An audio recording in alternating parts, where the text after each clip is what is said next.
Good morning / afternoon, everybody. Here for Packers versus Bucs Week 15. And hello, as the game is just about ready to get rolling. I do have the Packers inactives for you in case you were wondering. It's too long of a list for this time of the year, and the Buccaneers list is shorter. For the Packers, Christian Watson, Jerry Alexander, Darnell Savage, A.J. Dillon, Brenton Cox Jr., Caleb Jones, and Samari Toure are all inactive. Watson, totally and utterly expected. Jair, who knows what's going on? Darnell Savage, expected after his no practice at all this week. Dillon, it became pretty clear throughout the week that the thumb was just not going to work. And then it was formally announced this morning that he's out. And then, of course, Brenton Cox Jr., Caleb Jones, and Toure with a healthy scratch again this week after being featured fairly frequently last week amongst the myriad of other wide receiver injuries. So hello to everyone out there. Mick starting us off saying Jonathan Ford, Vita VA. Mick, your devotion is commendable to the Jonathan Ford fan club. Rocket knees. Yeah, John, let's go. That's right. It's time. And Janelle, hi, John. Hello to you. I don't know if you saw, but the Packers' playoff chances can swing dramatically based on this one game alone. Something I don't have the exact numbers, and it is a little different depending on what calculator you use. But if the Packers win this game, their playoff chances stand at like 75%. If they lose this game, they fall to like 30. Like huge swings, no matter the calculator, dependent on this game for the Packers. So this is a biggie for Jordan Love in the young career. Jeff Schultz saying Toure is a surprise. Injured? No, I haven't seen anything regarding a Toure injury. I just think, except for Watson, all other receivers are healthy. Jaden Reed is considered a full go. Dontavian Wicks healthy enough to go. So we're probably just back to where we were a few weeks ago, where Toure's the odd man out. Also possible that they looked to activate other positions, especially like running back. So I think it's just Toure kind of got relegated back to we're comfy with our wide receivers again, even with Watson out. So you're the first one out, I guess I can say. All right, so lining up for kickoffs here. Yep, not quite ready to go. Like Hebbles, once again, thankful got to watch. Got you to watch because I can assure the NFL no one on the East Coast wants to see the Commander. Oh, no. Oh, like Hebbles, another game missed for you. Well, I'm glad you're here, my friend. But bummer you're not able to watch this game. And there goes the kick from Anders Carlson. And it floats to about the 6-yard line. Where it's going to be fair caught, and the Bucs are going to take over at the 25. Rogany saying, I just feel good because it's against Baker Mayfield. We know this QB. Yes. However, the one thing that I would point out, like I don't disagree with that at all. Just the one thing that I would say is he's playing drastically more efficient this year than he did with the Rams or when we faced him against the Browns. And so this is a little bit different of a Baker because the system has him playing pretty well. But it's still Baker, that he should still have a couple throws the Packers can take advantage of. So, all right, here we go. Baker in shotgun for first down, takes a snap, and it's play action to White. And instead, he tosses it out to Godwin, who makes the catch. Probably will be a Buccaneer first down. Hello to Jacob. Hello to Chris. Lee86 saying, stopping in for a comment, and a Go Pack Go. Thank you, Lee. I really appreciate that. Go Pack Go. As everybody's lining up for second down, and like Kevin's also saying, this is actually a record number of games I don't get where I am. Still not paying over $50 for an NFL app that don't work, though. The NFL app, for being the quadrillion-dollar industry they are, how they don't have a better app, mind-boggling. So first run play now for the Buccaneers is basically a draw out of shotgun, handoff to Rachaad White, gains about 3 on the ground right up the middle. The NFL media on the whole is lacking for the amount of support and finances that they have and endless resources. The idea that blackouts are still a thing, baffling to me. I'll never agree with any of that. All right, 2nd and 7 for the Bucs. Baker again in shotgun. They've moved the ball pretty well already up to the 39. Baker takes the snap, and he looks left. No one there. Looks back towards the middle where he's got Rachaad White, who was basically just up and over Quay Walker. A little completion in the middle. At least that one wasn't totally easy. But still, White finds room to run. About a 20-yard gain for the Buccaneers, going from 140 to the other. And it looked like at least from that instant replay, kind of looked like just a halfback angle that White had Quay beaten on by a half step. And Rachaad White, he baffling dude. I mean, came into the league in 2022, did some okay stuff last year, but has really found his niche doing plays exactly like that. They've found a true receiver this year in the backfield. And running the ball. Hey, that's what he looks like running the ball sometimes. Gain of only 1 maybe as TJ Slayton hops on him and breaks down the play right away. Gain of only 1 for the Buccos. Lake Kebble's also saying, seems like Stokes is starting. Yeah, Stokes making his return. He is starting. And they apparently took a very purposeful, very cautious approach this time around, not like last time. If he's out there starting, he is good to go. And that is exciting. Although Valentine kind of earned his keep too, so we might still see some Valentine. 2nd and 9 now for the Bucs. Baker under center. And it's a handoff to White, who does find a little bit of a lane. Gains, about 5. Setting up 3rd and mid now for the Buccaneers. Just about 12:20 to go in the first. Jeff saying super soft pass defense again, game after game. I do hope for this matchup, like I said in the pregame show, like obviously there's Mike Evans. A big deal. I get it. But the one player I don't want to let kill me this week is Rachaad White. And they need to tone up the middle and not allow those super easy completions that I complain about every week. 3rd and 4 now for the Buccaneers on the 31. Baker takes a snap and shotgun, and he's looking right, and he's got Chris Godwin, who just sat down right in the middle of a zone, completely open, makes the catch. Keyshawn Nixon, amongst others, making the tackle. But there, however, Jeff, there's the super soft coverage you were talking about. Because Keyshawn faded with the dude on the right. Rudy Ford was way back. Quay was in the middle, and Godwin just kind of stood in the middle of all of them. Good 6-yard gaps all the way around. That's about as easy as it gets. First down for the Buccaneers. Godwin now on the sideline for 1st and 10 from the 19. And Baker takes the snap, and it's an end around to 83 for the Buccaneers, but Quay Walker begins to sniffing out. He at least gets pressure, but Eric Stokes is the one there to actually meet the receiver and make the tackle. Welcome back, Eric Stokes. That was Tompkins, the ball carrier for the Buccaneers. And just a simple end around, but Quay read it very, very well. Kind of got to Tompkins first, but Stokes is the one truly in position to square up and bring him down. Nice job by the Packer defense not falling for it. And, logically, they go against plays like that enough in practice, given LaFleur's propensity for calling jet sweeps. So they should be ready, and they were. 2nd and 11. Baker in shotgun again, takes the snap, hands it off to Rachaad White, who gains 5. And that should set up another 3rd and mid for the Tampa Bay Buccaneers.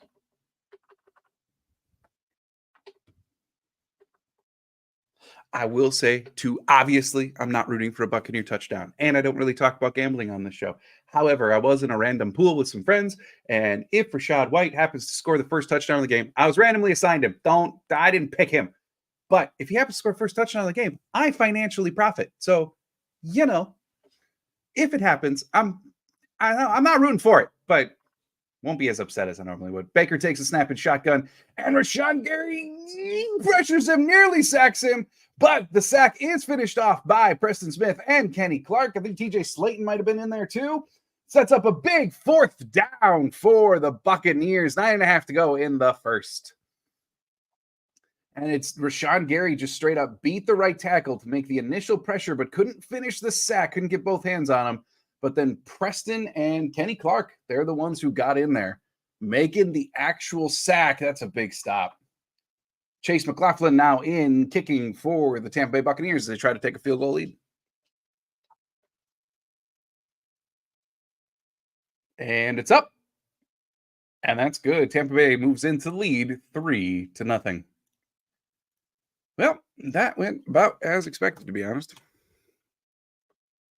9 minutes to go in the first as Green Bay will be getting the ball back. Bucs up 3.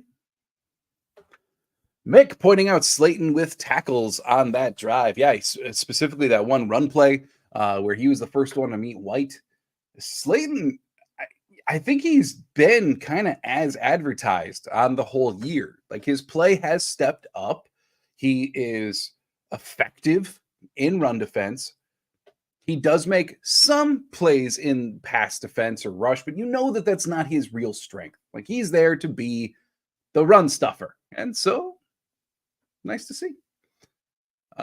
Pioneer saying former Packer Tyler Goodson did some good stuff yesterday for the Colts. I did not watch that game at all. Haven't even checked a box score, but that's really good to know. I really liked Tyler Goodson.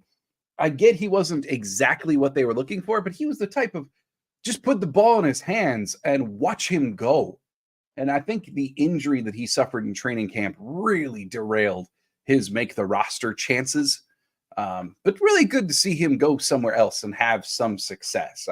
I really liked his running style in Green Bay, and it's a shame he was never able to fully latch on. So that's really good to see.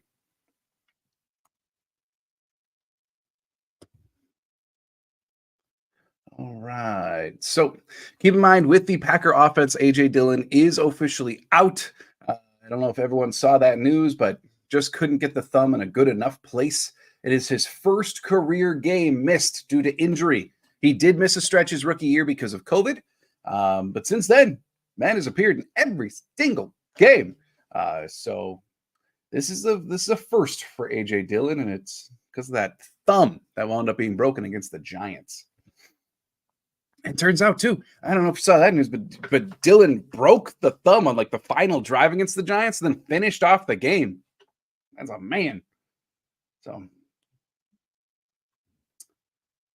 all right. I love that spot. If you're watching the telecast, they're kind of panning over that spot in the Packer Hall of Fame. If you've never been to the Packer Hall of Fame, that spot where they display all of the uniforms with the years next to them is right at the top of an escalator where the second floor kind of overlooks the first floor. It's such a cool view, like such a good use of the space. That is one of my favorite spots, is just sitting there. Pioneer asking, who did they cut when they brought Stokes onto active roster? So it actually happened a few days ago. They cut cornerback Blue Kelly, and then the roster sat at 52 for a couple days. Then they activated Stokes for 53. Here is the kickoff going over Nixon's head. So that's going to bounce out of the back of the end zone. Packers going to take over at 25. So yeah, no move like within the last 12 hours as they activated Stokes. It was just releasing Blue Kelly. Had to be probably about 4 days ago now. Jordan Love leading the troops. Come on. Yeah, of course, Pioneer. I got you. All right, so Love lining up for his first snap. And it's going to come under center. Oh, it is good to see Aaron Jones back there again. And it's not under center. I stand corrected. Kind of a pistol formation with Jones still behind Love. Looks like, yep, DeGuara was in as fullback on that play. And it's a quick completion over to Romeo Doubs for a gain of about 7. Just a quick, simple little out. And Doubs steps right out of bounds. Should set up second and relatively short. Starting offensive line, in case you were wondering, is indeed Rasheed Walker in again today. It also still John Runyon Jr. at right guard. I would expect the rotations of Walker and Yash plus Runyon and Ryan to continue in this game. And we'll see. Honestly, we'll see how Runyon holds up against Vita Vea, who is playing in this game. He's active for the Bucs, so we'll see.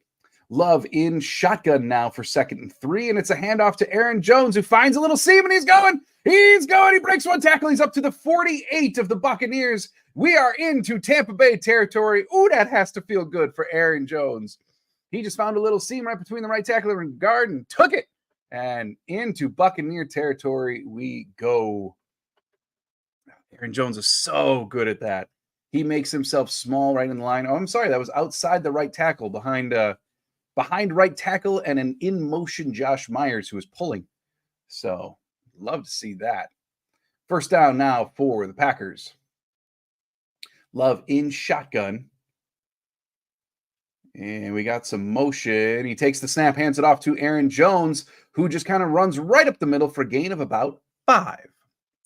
And Peter, bonjour, my friend. Bonjour, Jean. Hello from Bordeaux, France. How you doing? It feels good to see Stokes back. All the more as Jair has turned into Casper. Peter, I don't know what's going on with Jair. No one knows what's going on with Jair, and the organization ain't talking. I mean, it's still injury related. I just don't don't think it's nefarious. I know that's all out there that like he's sitting until Joe Barry's gone. Like, I don't know. Another handoff to Jones out of shotgun, but Jones kind of loses his footing as he tries to cut back, and that's going to go down as about a 2-yard loss as Britt makes the tackle in the backfield. Yeah, the Jair thing, my honest thing, given LaFleur's comments this week that I talked about in the pregame show, I think LaFleur and the Packers are sitting there going, hey, you can do limited practices. You're at least functional. We want you playing. And Jair is going, I get that, but I can't play how I want to play. I cannot move the shoulder as much. And if I'm not going to play well, then why am I playing? Because I'm going to get judged by what I do out there. 3rd and 6 now for the Packers. Love takes the snap, and he's looking for a shot. He goes deep, and he does hit Jaden Reed. That's complete along the left sideline, all the way up to about the 25. Big first down for Jaden Reed and the Green Bay Packers. And Love just pretty much dropped back, and that was, an out. About a 15-yard deep out for Jaden Reed. Timing looked good. Reed had his man beat by a step. That's the first down every time. So I really think that that's what's going on with Jair. I think it's just a matter of he doesn't feel like he can play as well as he can, and the Packers are going, well, go do something. And there you have a stalemate. First down, another carry for Aaron Jones, who tries to find some room up the right, finds a couple of yards, a little seam that's going to go for about a gain of 5 before he's brought down by 3 different Buccos. Like Hebels, Myers bringing Jones loose. Yes, on that big carry, it was Myers doing the pull action that created a seam for Jones. Very, very good to see all the way around. Myers pulling and Jones out there at all. So, that's a neat stat. 35 rushing yards a game this year for Aaron Jones. Ooh. 2nd and 5 now for Love and company. Love in shotgun, and he takes the snap, hands it off to Aaron Jones, who finds another seam. He goes right up the middle for that one. That's a gain, enough of a first down for sure, probably about 2 yards past the first down marker. Aaron Jones looking like himself already. And this is against a top 10 run defense too. The Buccaneers, what they've done well all year is stop the run. What they haven't been able to do is stop the pass. So he's looking mighty efficient right now in the backfield, looking healthy. 1st and 10, Love under center again. He does have Jones behind him. He's got 3 eligible receivers off to the left, 1 off to the right. He takes the snap and another carry for Aaron Jones, who cuts back and gains about 8, maybe 7 on the ground. It was a play going to the right. He cut up the left to get more into the center and had himself a nice little lane. He's looking like the Aaron Jones that we all know and love. Miserable Goat saying, so let's hope our defense shows up. Thus far on drive 1, it was the epitome of bend but don't break, as they allowed the offense to walk down the field, and then they got a sack and held them to a field goal. So, as expected. Love now in shotgun for 2nd and 3. We got Buccaneers hopping, but they get back in time, it does appear. Jaden Reed in motion. And another carry for Aaron Jones, who gains 2. Tripped up right at the line by Levante David. Sets up 3rd and maybe 1 as the Packers are getting ever close to the end zone. Pioneer saying Jones looks pretty good today. Janelle saying Jones makes the offense look so much better. Yeah, at the very least efficient, right? I mean, it's not these 2-yard trudges immediately into contact. Jones is so good at getting himself space. Better than darn near any running back in the league at that. And then Pioneer, sometimes it's just that a smaller back can fit through a smaller hole. Yeah, I think that's a huge part of it for the run game. It's partly why Jones has been so successful his entire career. 3rd and 1, Jones takes the carry, and there's nowhere to go. We jinxed it, y'all. We jinxed it.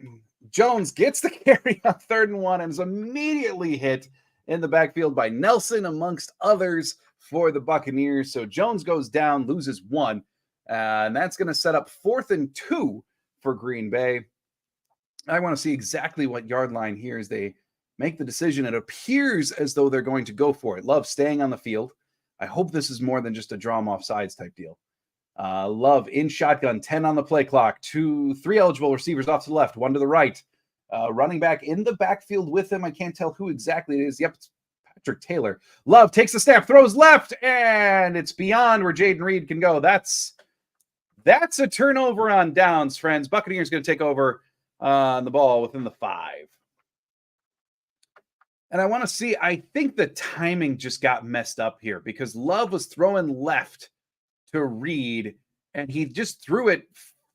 He threw it more left than Reed was. I don't know if there was a slip or Love just threw it farther than he needed to, but Reed was cutting open. So I don't know. I'd like to see that from a different angle, but regardless, incomplete pass, turnover on downs as Love and Reed are not together for what should have been a touchdown. Pioneer saying LaFleur's done well all season on first 15. That guy obviously hasn't watched all season. Oh, you talking about something from the telecast? I can't hear the telecast because I got everything muted. But yeah, no, that's not true. LaFleur's first 15 this year have gone very up and down in terms of performance. Telecast, okay. When LaFleur does it well, he does it incredibly well. However, there was a good stretch there, probably weeks 4 through 9, where there were some real problems with the first 15 from LaFleur. That I didn't mind as much, partly because Aaron Jones was doing a great job at finding holes. But yeah, when LaFleur goes into his bag, he's great.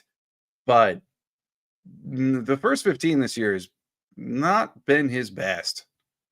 So yeah, got to strongly disagree with the telecast on that one. And Peter saying it would have been a touchdown with Malik Heath. If Malik Heath had arms that were 3 feet long, then yeah, totally agree with you, Peter. Yeah. If the defender were on top of him, then Heath might have had himself a touchdown like last week. But there you go. Packers successfully drive down the field, and then the Buccaneers do a Packer impression and bend but don't break, except they force a turnover on downs, which gives the Buccos the ball back. Except the only nice thing here is the Bucs are going to have terrible field position. They're going to be taken over with the ball basically around the 5. So that's something. That's good. So we'll see what the Packer defense does with it. Hopefully, with the Buccaneers backed up that far, you'd see a little bit of aggression and not, passively allow them to just get 97 yards on the drive or whatever it winds up being. Commando G-Man saying, well, that's unfortunate. Yes, indeed. Yes, it is. All right, so here we go. 2:25 to go in the first. Buccaneers do have that 3-0 lead as each team has had one drive apiece. Baker lining up. Oh, we're audibling. We're switching stuff around. Baker now moving to pistol. Rachaad White still behind him. Ball is officially on the 4-yard line. Rachaad White gets the carry, finds a little bit of room before he's pulled down by rookie Lucas Van Ness. But White gains probably about 5 on the carry up the right side. And telecast breaking down something with Love's mechanics as the ball, it appears as though the ball just floated on Love, which very disappointing. That's not good. Mick saying O-line was several good run blocks on the first drive. Yes, he did. The one that immediately comes to mind was that Myers pull that really sprang Jones for that 20-yard run. That was good stuff. 2nd and 6 now for the Buccaneers. Baker Mayfield takes the snap. It's play action to White. And that's going to be ruled a fumble. A fumble. Kingsley Enagbare. Somebody got to Baker and knocked that ball out before he could actually get it off. That is officially ruled a fumble, and the Packers recover, getting the ball at about the 3-yard line. Enagbare for sure is the one that came up with the ball. I didn't catch if he was the jersey number that actually knocked it out as well, but great play by the Packer pass rush. Oh, that's all Enagbare. Yep. Fully extending to reach out and knock the ball out from Baker's hands, forcing the fumble. Now, Baker was beginning to throw, but that ball never moved forward.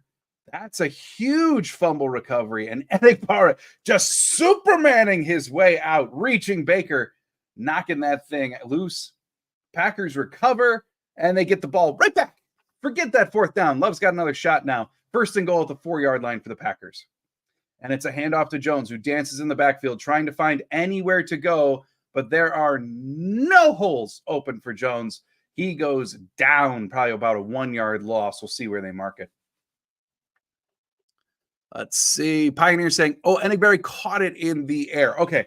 So he supermaned to get the ball loose and then caught it while it was still falling. So it's good for Enigberry. Gotta tell you, when I met him a couple weeks ago, he was a genuinely nice human being. So happy for him. That's awesome. Joe saying that's the big play we need to get rolling. If you believe in momentum, on Packer side now. They just need to capitalize on it. Under 5 on the play clock. Love and shotgun for 2nd and goal on the 5. And he takes a snap and he goes to Tucker Kraft, I believe. Yep, that's Tucker. Tuck. With the touchdown for the Green Bay Packers. Packers take the lead. They weren't going to mess that up again from the 5. Woo! 2nd receiving touchdown on the year for Tucker Kraft. And I'll wait to edit the score until we see extra point. Got a rookie kicker. Might as well wait a little bit. But there we go. I mean, that wasn't a screen. It was just kind of a delayed route by Kraft. Certainly wasn't the first read, but Love found him as he was just kind of sitting there right beyond the line. Hit him. Kraft had plenty of room to walk his way in. Carlson hits the extra point, and the Green Bay Packers go up 7-3. Yeah, the Packers aren't going to mess that up again from inside the 5. Oh, I see what you're talking about now, Pioneer. Yeah. Okay, I saw it on that angle. They knock the ball loose and catch it in midair. What a play by Enigberry. Holy crap. Ms. Goat saying you're ahead of Grassi with the calls. He's 1 second behind. Oh, wow. Peter saying Dr. Baker and Mr. Mayfield. Typical. I like that. We'll play on Jekyll and Hyde. Like Hubble's just like we drew it up. Oh, absolutely. They planned to fail on drive 1. See, that's how you get them right where you want them. Fail on drive 1, get the turnover, and then succeed on drive 2. Maybe LaFleur was cooking with the first 15 if he mapped that out. Joe saying Kraft, I wasn't going to be denied. Pioneer saying Ryan was in for Runyon, only 2 plays though. Awesome. Okay, good. That means they are fully used that rotation. Maybe today we'll see it more often. Frankly, going against Vita VA, who is one of the best interior defensive linemen, we can say that without a doubt. What he truly excels in is just power, outright power. I gotta be honest, I like Ryan against power better than I like Runyon against power. So we'll see if that actually comes into play today, if they play Ryan more than they have in recent weeks with their rotation, which has still very much been like a 70-30 split between Runyon and Ryan. So, yeah. Commando G-Man, lull them in with a false sense. See, that's what I'm saying, right? Mess up drive 1. They get complacent, make the play drive 2. Woo! LaFleur was really cooking with that one. And then Dan saying, also, was it a fumble recovery or an interception? I don't know. I was honestly curious about that myself. I want to say because the ball wasn't coming forward, it's officially going to be deemed as a fumble and recovery for anybody. Similar to like if the quarterback had the ball like in his cradle here, right? Or like tucked, I should say. If he's got the ball there and Enigberry were just to run up and just rip it out of his hands, that's going to be a fumble and recovery. Because the ball wasn't traveling out of Baker's hands or anything like that, I think this gets deemed as a fumble just like that circumstance. But I may be wrong on some kind of technicality, but that's my guess at this juncture. Oh, man. CBS really loving the shots of the Packer Hall of Fame today. I like this. It's one of my favorite places in the world. Show it off. All right. And the kickoff for Anders Carlson and company, and the Buccaneers again do a fair catch. I honestly don't know. I wonder if that's kind of the Buccaneers' go-to is the fair catch. But they're going to take over with the ball at the 25 again. Peter, in my humble opinion, Tucker Kraft's potential is even more promising than Musgrave's. He was one of my favorite picks in 2023 mock drafts, just like Carl Brooks. See, my thing all along, I don't know as if I'm willing to say that the potential is greater. I think the two of them basically play different positions. Not completely how the Packers used Musgrave earlier in the year, but like ideally, they're best suited for what is basically two different positions. I'll get more into that in just a second. Baker in pistol, he takes the snap. It's a high snap, but it don't matter. He catches it, hands it off to Rachaad White, who kind of flings himself forward. That's a gain of about 8 on the ground, setting up second and should be relatively short for the Buccaneers. What I'm saying is playing basically like two pseudo different positions in that. Now, I'm not saying either one is going to be these guys. I know you know that, but still. Musgrave is much closer to, in style of play, a Travis Kelce comp. Much more of your receiver, much more of your seam stretcher. Don't ask him to block a whole lot. It may develop into competency, but it's not going to be a strength. Whereas Tucker Kraft is much more like your conventional tight end or Mark Andrews. White taking the carry here on second down, gains about 4. That's a first down. So I'm not saying either one is going to be those guys, but in terms of play style, they're very, very different because you don't necessarily look at Kelce and Andrews and know that they're utilized the same way by each team, right? They're utilized incredibly differently. I think the Packers made the move to give them both. So while I don't know that Kraft's potential is necessarily better, I think they both have great potential. Both are doing completely and utterly different functions on the field under the same kind of umbrella position, but filling very, very different roles. Still, one thing I can say, though, unequivocally, is Musgrave's injury has opened the door for more opportunity for Kraft, and we are seeing great development from Kraft in several different ways. His blocking has gotten better the more he's played. Earlier in the year, it really looked like he was a guy that was just, the world was kind of spinning around him, and he was trying so hard to catch up, which is totally understandable considering where he went to school and the leap that he had into the NFL. It really looks now like he's getting it, and he's beginning to catch on. And when Musgrave does come back, if they can employ both of them appropriately, that's one hell of a tight end combination on the roster for the Packers to utilize for years to come if they both really begin to match their potential. So, and I will say, I mean, for Musgrave, it's I completely lost my thought. Oh, Musgrave. He was beginning to look better as well in his own right, doing different things. It's just really a shame his injury. He was so close to breaking basically all of the Packer tight end rookie records within like 20 yards of the yardage one, really close on the catch one. And it's a shame that this IR stint may, unless he can come back and really crank out some production, may have cost him a shot at those records. That's a shame. Dan saying, with Anders' big leg, are the short kickoffs a planned thing or does he have problems with them? Well, historically, from what I know, he's never really had an issue with kickoff length. Earlier in the year, it wasn't an issue. I have wondered out loud before, is the fact that the temps are a little bit colder now, is that affecting him? Because he went to college in Auburn. He's from Colorado, so he's at least, familiar with frigid temps, but still kicking's a different animal. But 2 kicks in a row winding up at about the 5 or so, like I got to think that that's a planned thing for the Packers right now. And I will say too, the Buccaneers return game, not threatening. Like this is not a team that excels with returning. So maybe it's intentional this week. All right, here we go. Baker in shotgun for first down, I do believe. And he takes the snap and he's looking across the middle.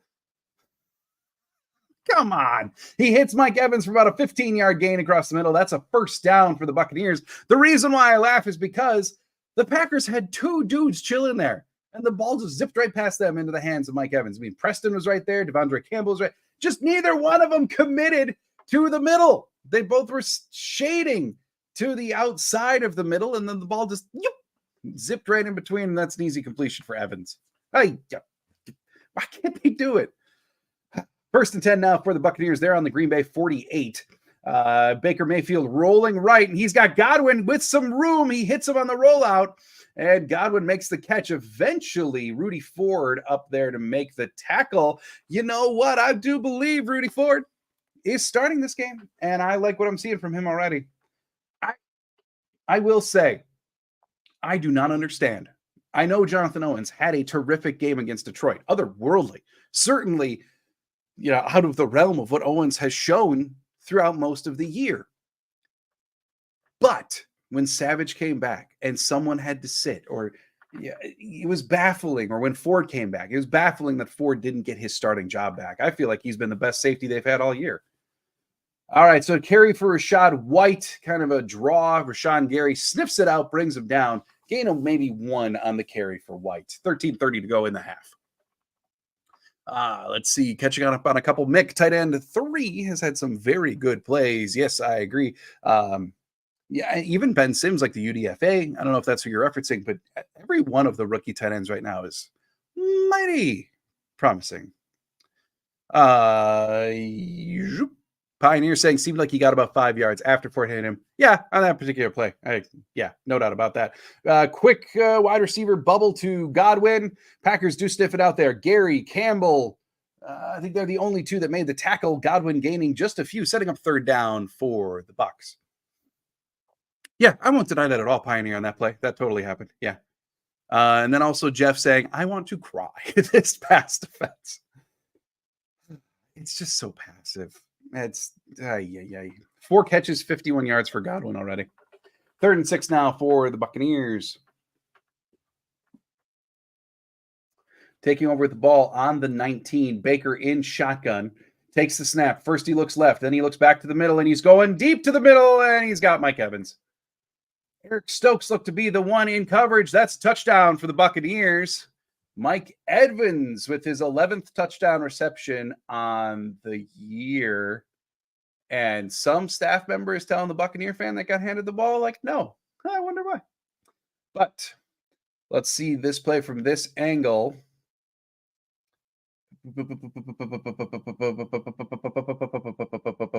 Oh, sure, they just split him. Yeah, Rudy Ford in the middle. They split him with 2 basically posts. Stokes was behind Evans. That's an easy touchdown.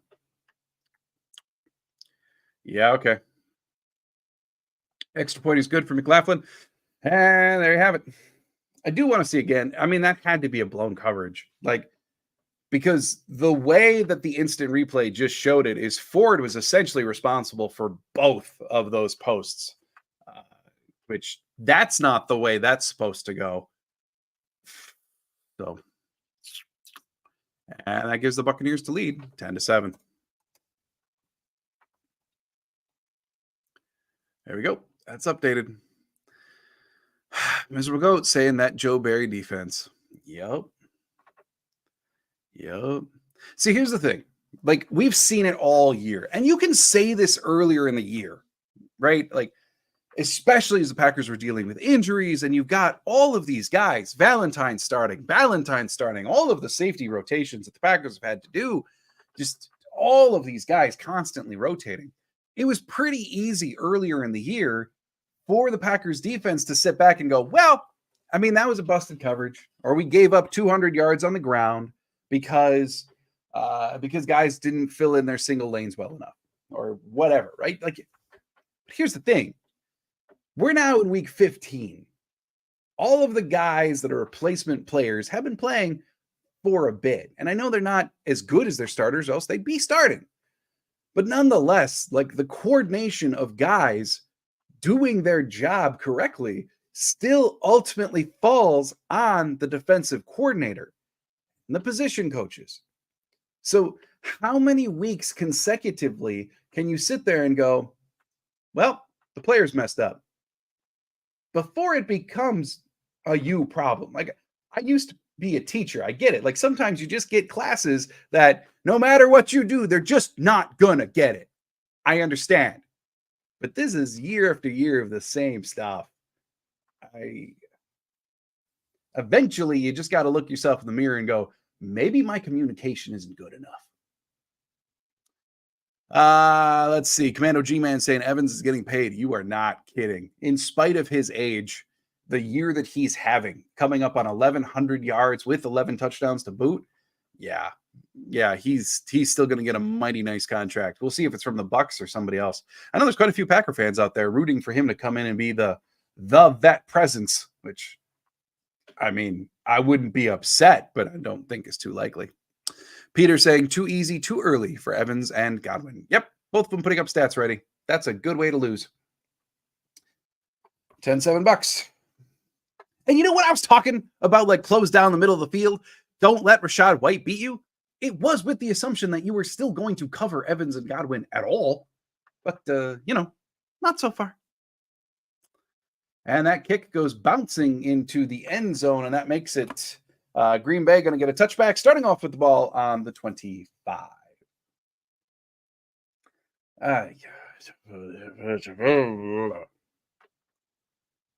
Yeah, what they couldn't do is make this game easy on Baker. And so far, it's either they get after him and force some kind of sack or pressure or something, or it's really easy. And that ain't going to do it today. They have got to fix that. So let's see what the offense can do. 12:21 to go in the half. Love taking over the ball in the 25 as he's in pistol formation. One running back behind him. That's Kenyon Drake actually getting some play. And Love steps up in the pocket, but he's got nowhere to go. He's eventually absorbed by 3 different Buccaneers as his helmet comes popping off. And that's a sack for the Bucs. Britt in the backfield again. Amongst a bunch of other Bucs that had to drag Love down. And let's see here. I mean, it's a play action to Drake. Drake does make the initial block on Britt, but Britt ultimately does blow through. I mean, like he pushes Drake back from that block. Love steps up. Britt re-engages his pursuit and brings down Love. 2nd and 12 for Green Bay. Luckily, Love shortened the sack yardage there. Under 5 to go on the play clock. Love in shotgun, takes the snap, drops back, quick throw, and he does hit. Who's that? That's Heath making the catch there. Should be a gain of about 4 or 5, depending on where exactly they spot that. 3rd down coming in now for Green Bay. And, looked like they were going to show a replay, but nay. We're just kicking it right in. Quick huddle for the Packers. Love getting back under. Yeah, the TV coverage is baffled. 3rd and 7 for Green Bay. Reed in motion going from right to left. Now 3 receivers over on the left-hand side. Patrick Taylor, the running back, in the back with Love again. And we got a snap and we got a flag. And that should be on the Bucs, right? Offsides on the Buccaneers. So those sack yards plus a couple getting added on for Green Bay makes 3rd down drastically easier. A neutral zone infraction, the official call. And that should make it 3rd and 2. 10:52 to go in the half. And Peter, I'm one of those rooting for Mike Evans. I mean, I don't blame you. He'd be a wonderful addition, but the likelihood that they can afford him or that they would make that move, I don't think it's that high, Peter. Love now in shotgun, takes a snap. It's a quick out after the play action to Tucker Kraft over on the left-hand side. Kraft makes the catch, moves upfield. That's a 1st down for your Green Bay Packers. 10:25 to go in the half as Kraft finds a couple extra yards after the 1st down marker. Yeah, it wasn't even really a delayed route. Kraft just ran over to the left and the Buccaneers didn't have anyone there for him. So cuts it back inside, gains an extra couple. 1st down Green Bay.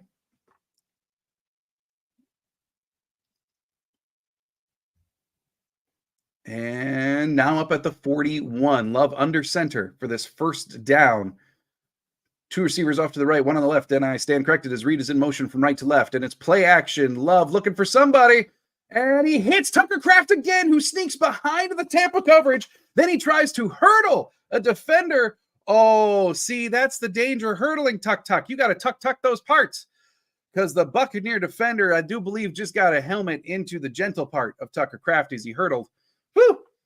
But the important part for anyone but Tucker Kraft's potential future children is Kraft snuck behind the linebacker coverage there for the Bucs and tried to leap over a defender. Oh, that's a direct shot. Yeah, that's going to hurt. And then Kraft lands out of bounds after attempting to hurdle. Very, very nice play for the Packers, giving them a 1st down. Woo! You got to protect your future family, Tucker. All right, Love now in. Whoa! Handing it off to Kenyon Drake out of the backfield, but the ball nearly sneaks out of Drake's hands. He does maintain possession, but after I don't even want to call it a bobble, after he having to shift it back into his cradle, gets brought down right about the line of scrimmage. Just a rough. Yeah, Drake never kind of pulled the ball out of Love's hands. So it was the rather than being a clean handoff, it just kind of slipped into Drake's hands. Drake, good job hanging on to that thing, though. Not letting it actually go free, but no gain on the carry. Whew. All right, J-Love now under shotgun for 2nd and 10. He does have 2 people in the backfield with him.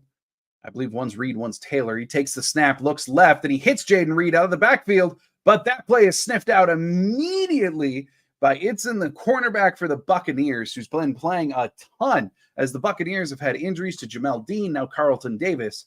He's been a depth corner playing a ton for them and playing pretty darn well.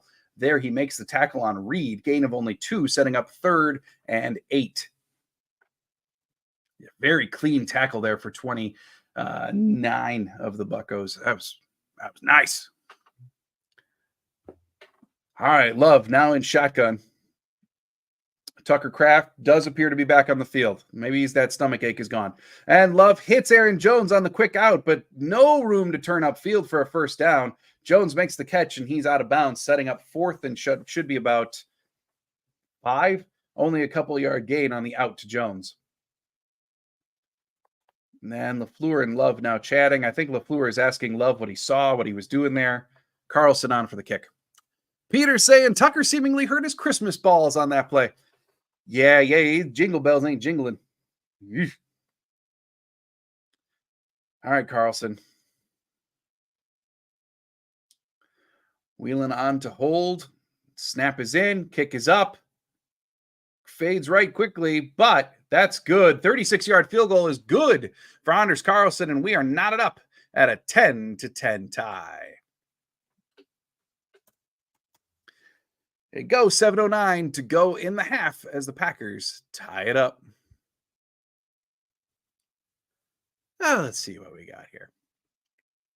Pioneer saying that was a bad route or pass, that it took Jones out of bounds without being touched. Yeah, I couldn't tell if Jones ran the out part of the route too aggressively, or if, again, almost like the Reed attempted touchdown earlier, did Love throw it farther left than you'd hope for in that situation, because the route and throw definitely took Jones straight out of bounds. There was no room for him to turn up, even if he wanted to, even if he could get past the defender.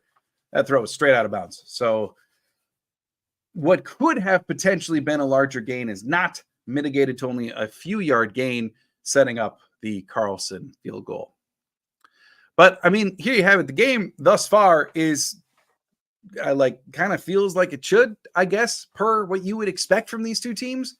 Two very, very up and down teams.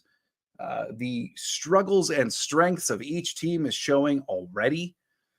So Baker for the Buccaneers, his efficiency is showing. He's hitting the easy throws. He hasn't given some wounded duck throw to the Packers for them to take advantage of. The Packers' pass defense is allowing him a number of easy throws.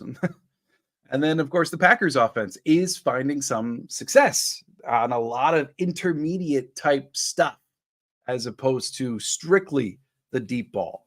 So it's kind of what you'd expect, just not necessarily what you'd hope for in every way thus far.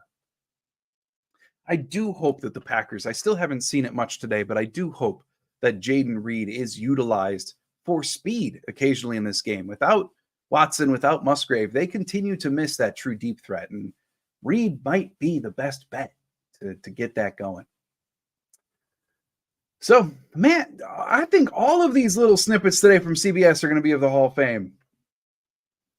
If you've never been there, really, truly, so what they're showing right now on the telecast, those are the basically statue footballs that are engraved with the face, years played for the Packers, and name of every single Packer Hall of Fame member. In the Hall of Fame, then if you were to progress down that hallway after all those metal cast footballs, then you would get to a personalized locker with different artifacts, trophies, what have you, from every Packer who's ascended to the NFL Hall of Fame. And then that opens up into the trophy room. Remarkably cool place. All right, so another fair catch for Tompkins and company of the Buccaneers special teams. And that's going to make it first down for the Buccaneers at the 25. Pioneer saying Lofton was incredible. Yeah, he was. And frankly, in terms of Packer history, like I know the relationship eventually kind of soured towards the end there. He wanted to get out and go do other things. But probably underrated in terms of Packer history, deserves a class higher than he's often talked about in the Mount Rushmore of Packer receivers. So 7:09 now to go in the half. Baker and Pistol taking the snap, but it don't matter because we're going to see a flag here. TJ Slayton emphatically saying that it should be on the Buccaneers, and the refs seem to agree as one ref is motioning that to the other ref. And indeed it is. False starts. The Buccaneers backed up now to 1st and 15. A snap infraction officially for the Buccaneers. Snap infraction. 20 seconds to go on the play clock now as the Buccaneers are getting lined up. And Baker in shotgun, not White back with him in the backfield. And it's a handoff to the guy in the backfield, number 22. And that's Chase Edmonds in the backfield for the Buccaneers as he gets the handoff, runs right up the middle. Should be a moderate gain for the Buccaneers, now setting up 2nd down. Yeah, now they're showing the playoff picture. Packers hanging on to that 7th seed as of right now. And then, of course, the Buccaneers last week after beating Atlanta moved into the NFC South lead. Gain of 4 on that carry for Edmonds sets up 2nd and 6. 6:35 to go in the half. 10 on the play clock. Baker making a bunch of adjustments at the line. Quay Walker leaning in, trying to listen. Baker under center now for 2nd and 6. Takes the snap, and he hands it off again to Chase Edmonds. But the Packers make the play on Edmonds, who gains only 2. Quay Walker, Devondre Campbell in on the tackle. 6:15 to go as time continues to tick on down. Packer run defense. I know the Buccaneers, one of their strengths, they've been better as of late, rushing the ball for over 120 yards a game over the last 3. But coming into the last 3-week stretch, the Buccaneers were one of the worst teams in the league at running the football.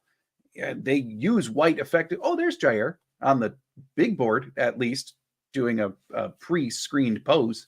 I don't know as if he's actually there on the sideline, but you'd hope so.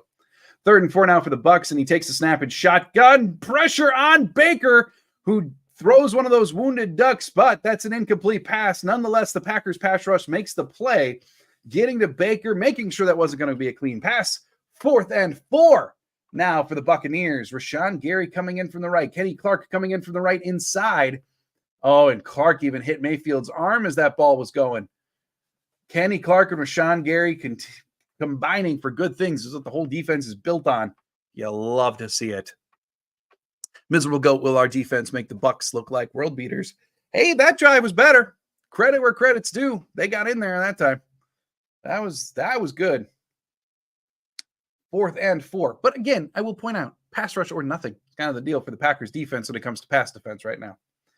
And that is a boomer of a punt, hitting the ground initially at about the Packers 2, and then it is downed there by the Buccaneers after just bouncing around and winding up right where it stopped. What a punt for Camarda, going all the way back to the Packers 2. Woo! Work going to be cut out for the offense now, looking to get started here. Yowza. My goodness gracious, what a punt. Chris and hello. I'm pretty late for the game. Any players from injury playing today? Well, Stokes is officially back. He's put on the 53. He's officially back today. Dontavian Wicks, who came in with an injury designation, he's playing today. The Packer inactives, let me just re-pull that up here for you. The full list of Packer inactives today would be Christian Watson, Jerry Alexander, Darnell Savage, A.J. Dillon, Brenton Cox Jr., Caleb Jones, and Samori Toure. So there you have it. Pioneer asking, if Alexander is refusing to play, how do the teammates view that? Rashawn came back from ACL quick, plus many others been hurt all season. I really think it depends. I think that's something we can't fully know. And I say that because Jair is popular in the locker room. There's no real doubt about that, right? So even if the coaching staff feels like Jair, you can play. You may be limited, but you can get out there. And Jair is telling, or maybe they see it for themselves in practice or whatever. If he's in the locker room saying, like, I can't bend my shoulder this way, I can't tackle, I can't, then maybe players will be like sympathetic to it. And I will say, we don't know for sure that there's any issue between the Packers and Jair. I really did feel, though, this week when LaFleur was not just ornery about the question. He's always kind of ornery about injury questions, but so like he answered it in the way of putting the onus on Jair. When he was asked, what does Jair have to do to get into a game? He didn't say, well, it's a matter of Jair needing to be able to tackle. That's still a difficulty with that shoulder. And maybe he didn't want to reveal anything either. But what he said was, Jair needs to have confidence that he can play safe, play capably, etc. And it's odd for LaFleur to put 1,000% onus on the guy when it comes to injuries. And so that was noteworthy. But it still is speculative to suggest that there is an issue. We don't know for sure. Hypothetically speaking, if Jair is refusing to play, but he's refusing to play because of hurt, I don't think many players are holding it against him, even if they're playing hurt, given Jair's shoulder background especially. So officially the ball was marked at the 4. Love now in shotgun to take that snap. And he does indeed take the snap. And it's a shot. We're going deep right to Jayden Reed. Jayden Reed was heavily covered by 29 for the Bucs. And we got a flag. Sometimes the best offense is throw it deep and hope for a flag. 29 was all over Reed. Let's see on the replay if he actually batted away Reed's hands. And that is a big penalty. That gets the Packers a lot of yards. It's a guy in coverage for the Buccaneers. And pressure was coming after Love quick. Like Love had to take a deep shot here because it was coming. And yeah, he did take a bit of a hit from Antoine Winfield Jr. there after the throw. And not at all a bad throw, but enough contact there to give it to him. So rather than having the ball on the 4, Packers now have the ball on the 36. And next play is a quick out to Wicks. Looks like that ball might have been behind Wicks a bit. That falls incomplete, setting up 2nd and 10. But to fully answer your question, Pioneer, if Jair is just straight up holding out, like if he's, again, like if he were straight up holding out, I think the Packers would have just IR'd him a bit ago, or like found an excuse to just have him away. You know what I mean? Like unless they're really hoping he changes his mind randomly. I don't know. The whole thing just doesn't completely add up. That's why I just go back to my most likely opinion is a difference of opinion right now.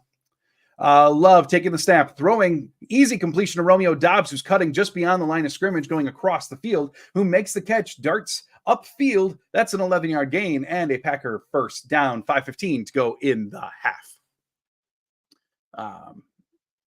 So, yeah, but I mean, if he's just, and that absolutely should have been a penalty on the Buccaneers there too, but that wasn't called. Regardless, first down for Doubs and company as Wicks, it looked like Wicks was not just getting held, but getting straight up tore down.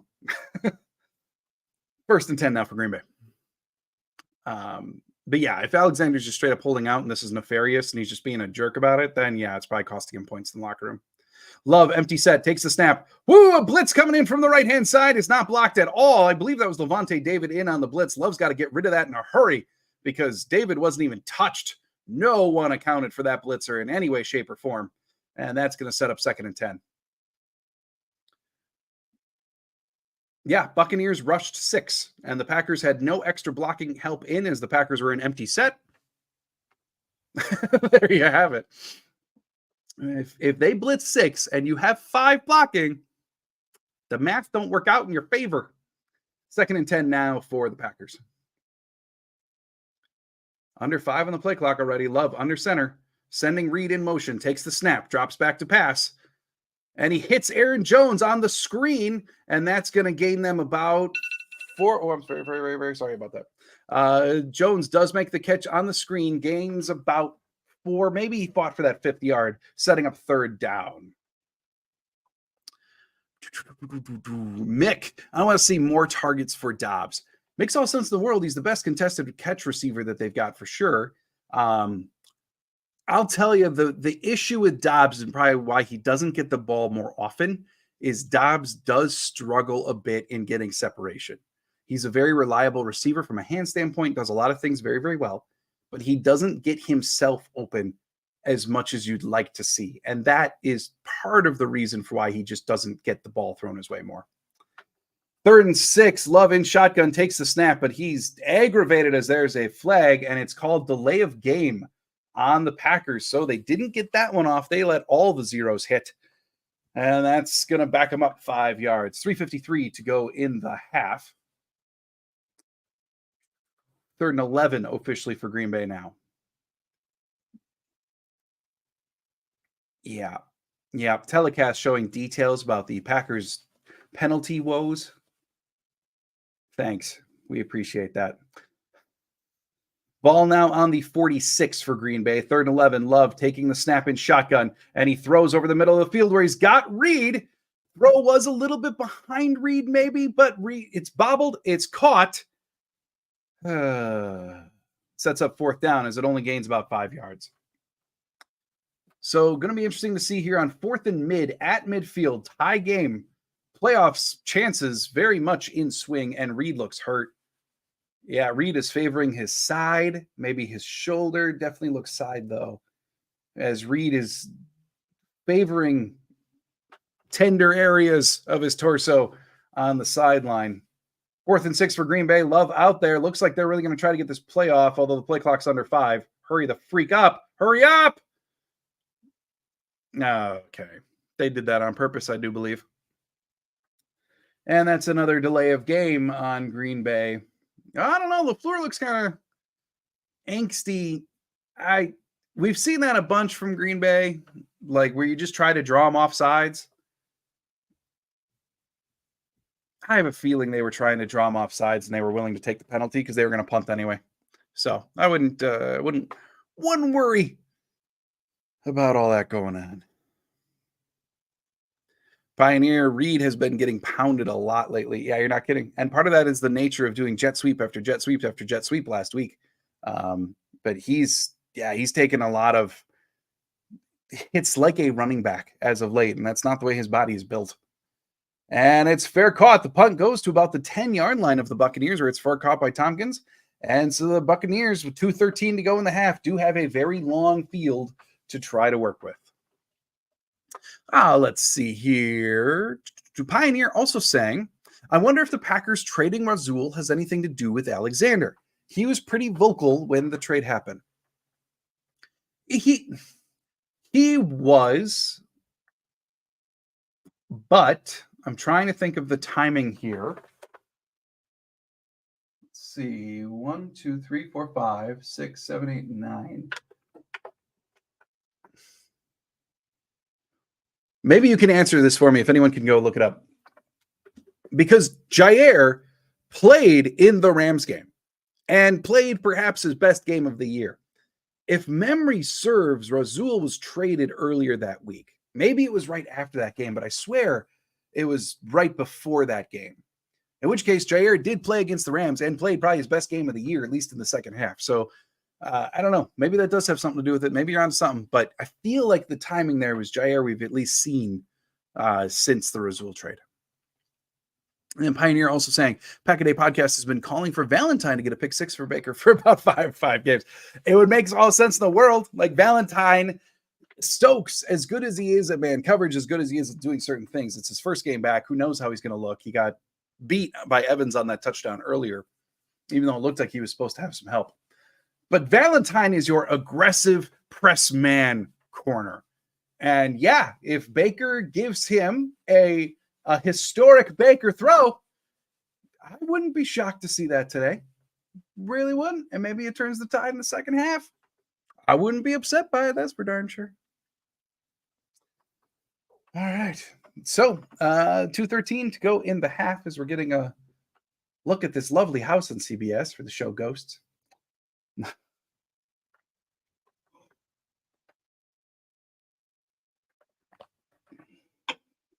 Oh, good time to mention. If you're a regular at watch parties or if you're just checking it out and you enjoy it, hey, thanks.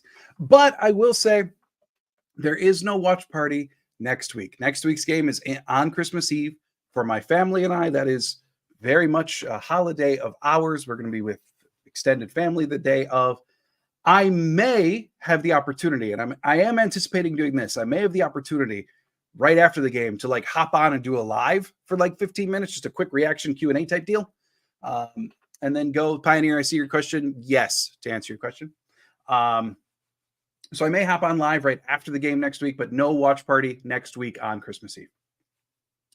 Baker hands it off and it goes nowhere. That should take us to the 2-minute warning. Gain of maybe 1 on the ground as White is currently sitting on top of a pile.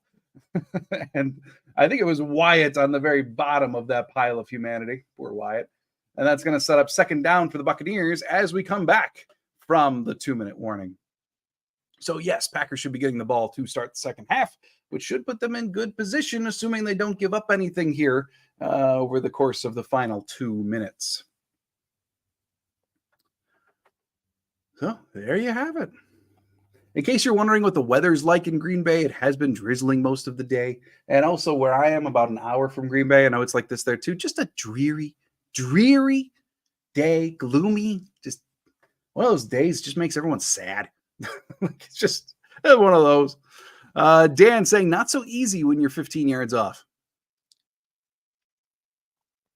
I know. Let's hope for the best. But they cannot give up points here in this final 2 minutes. Like, they need to do something different. If the Packers step them on 2nd down, I wouldn't use a timeout unless we stop them on 3rd as well. I'm just thinking through the math of the clock on that. So we're going to come back from 2 minutes. Let's say the Buccaneers do nothing on 2nd down, but it stays in bounds. So clock is going to run. The Buccaneers, if the Packers don't use a timeout, clock will run to like a minute 20-ish.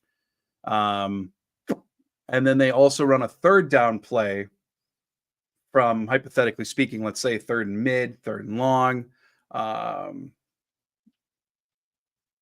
Yeah, I mean, I can see the rationale on that. Certainly you don't want to spend a timeout on 2nd down and then give them a play to really like map out success and how their pass offense is going thus far today.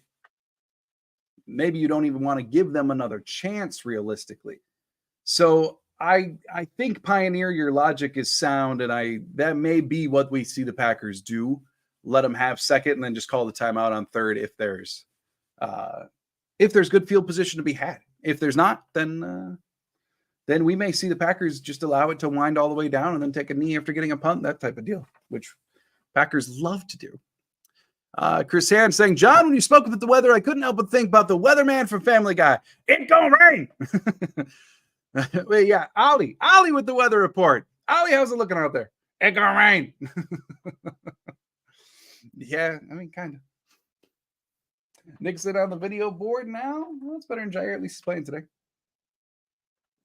Baker in shotgun here for 2nd and 9. Or maybe the Bucs will pass it and incomplete pass, and it'll take all the consideration out of it. And they do pass it. It just happens to be complete for Mike Evans, who hauls in the pass about 5 yards deep and immediately braces for a hit, which Valentine does deliver, brings Evans down right where he made the catch. And yes, indeed, the Packers are allowing the clock to tick on down. So 3rd and 3 for the Buccaneers. Both teams do have all 3 timeouts. We've yet to see a timeout in this game. So both teams comfortable letting this time run down. The Buccaneers do get into line, about 15 seconds to go on the play clock. Thus far, as the telecast is showing, 2 of 4 on 3rd downs for the Buccaneers. And here we have a 3rd and 3. Oh, my God. 3rd and 3. Yeah, okay. So it's 3rd and 3, and it's complete on a quick curl to Godwin, gain of about 6, 1st down for the Buccaneers. What's even the point in defending the play if you're going to be 10 yards off, like the 2 boundary corners were? Now, 1st down for the Buccaneers. He takes the snap. Quick completion to number 19, and the Buccaneers get the ball all the way up to about the 41 on their side of the field. 50 seconds to go in the half. Time is a ticking down. Yeah, 42 is where they officially mark it. Baker in shotgun, and he takes the snap, drops back, throws it over the middle again, complete to Godwin, and the Buccaneers are in field goal range because the Packers' pass defense sucks. Unreal. What the?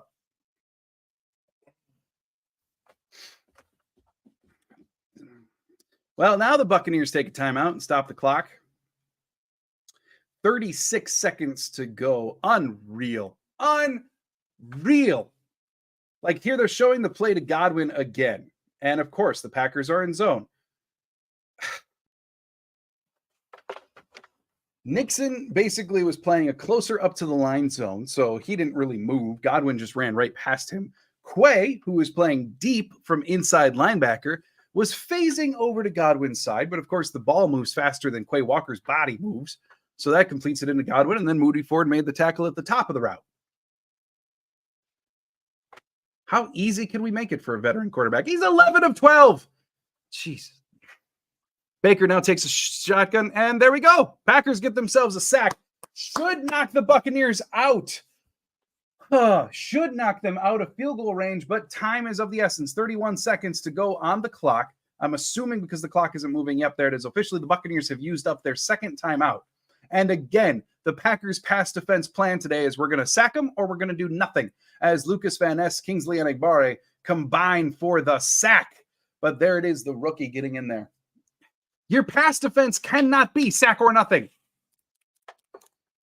And it's yet what we're seeing today. It'd be nice to force an incompletion once in a while. 2nd and 19 for the Buccaneers. Luckily, that was a large yardage sack for the Buccaneers. And if they can hold them here on 3rd, they may have officially kept them out of field goal range. Although I think with Chase McLaughlin, even though they're far back, they probably would still try it. 2nd and 19. 31 seconds left on the clock. Baker in shotgun takes the snap. Pass rush coming in, but Baker kind of double pumps, still gets off a pass to 88, and we got a flag on the play. Clock now down to 26 seconds remaining. Holding on the offense. All right, there we go. There we go. Luke Gedke, the tackle, their right tackle, with the hold. And that officially should knock them out of field goal range. Now, 2nd and 29 for the Buccaneers. And yeah, it looks, you couldn't really see it on that angle. I'm thinking he pulled on the front part of Gary's jersey. All right, here we go. 2nd and 29. There we go. Come on. See, 2nd and 29. Now is when you can play a little farther back. Baker takes the snap in shotgun, drops back, and he is throwing deep. Holy crap, it's a completion. Carrington Valentine with the immediate tackle on Chris Godwin. And that sets up 3rd down. 2nd and 29, I think the completion was for like 23, as Godwin was again, just between zones.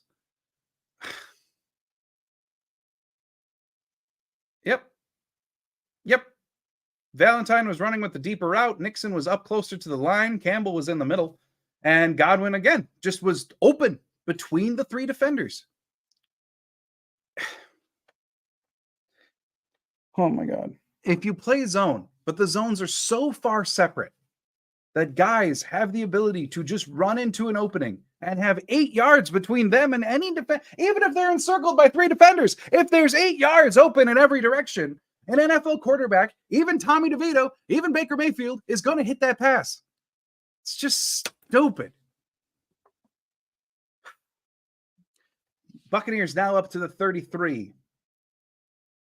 And it looks like the Packers are taking a timeout. Maybe because they actually need to relay a call to the boundary corner this week or something like that. Oh, I'm so sick of this pass defense. And they're like top 10 in the league, too, in passing yards per game. Yet the passing yards that they do give up are often so simple.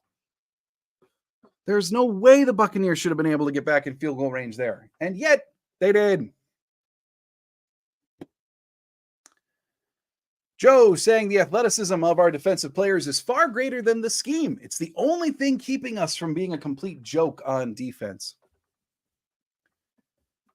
I continue to look at the Packers defense, and I know, like I historically, I've been easier on Joe Barry than others, but eventually it hits a point, right? And the thing is, the Packers defense is the parts are greater than the sum.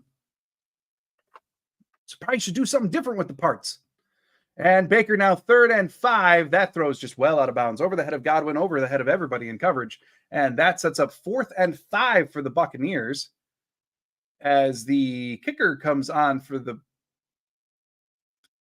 Bucs, but there seems to be some conversation from Mayfield and company. Nope. Okay, now he's running off.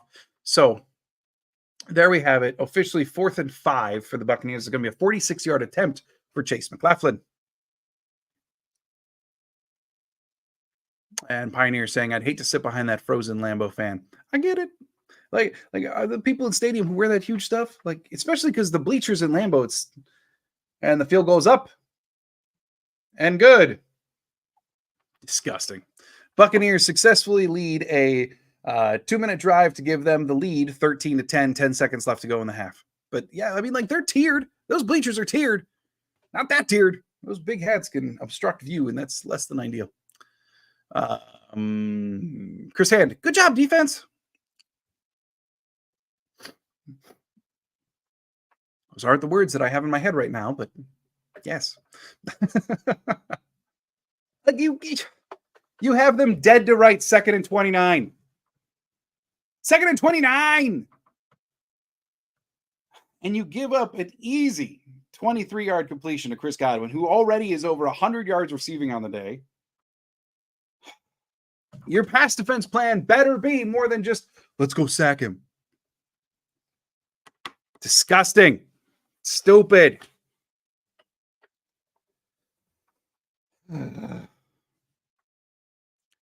Pioneer saying, might as well bring out the kickoff and try to score. Unless there's a fumble, then it was stupid. Yeah, one of those hindsight is 2020 type decisions, right? Yeah, we'll see what they do here. Because with the Packers getting the ball after the half, there we go. Okay, Fields the kick at about the 5, returning it. And we're trying to return it, but not a lot of places to go. He gets it up to, I want to say 24 before he takes a hit. 4 seconds down to go in the half.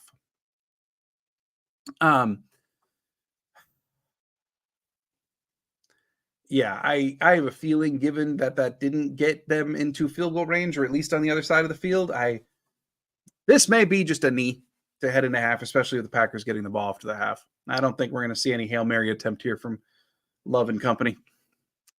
And Peter saying one of Jordan Love's eyes look badly bruised. Ooh, I didn't see that. And there's the knee, and we are heading to the half with the Buccaneers up 13-10. Time to adjust my banner. An entirely preventable score. 13-10. Buccaneers in the lead.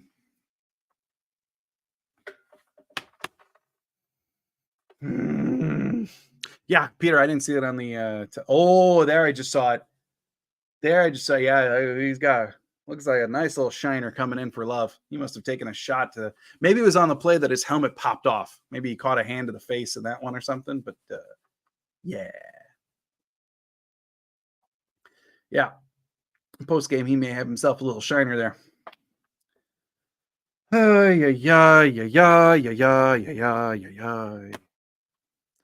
Frustration.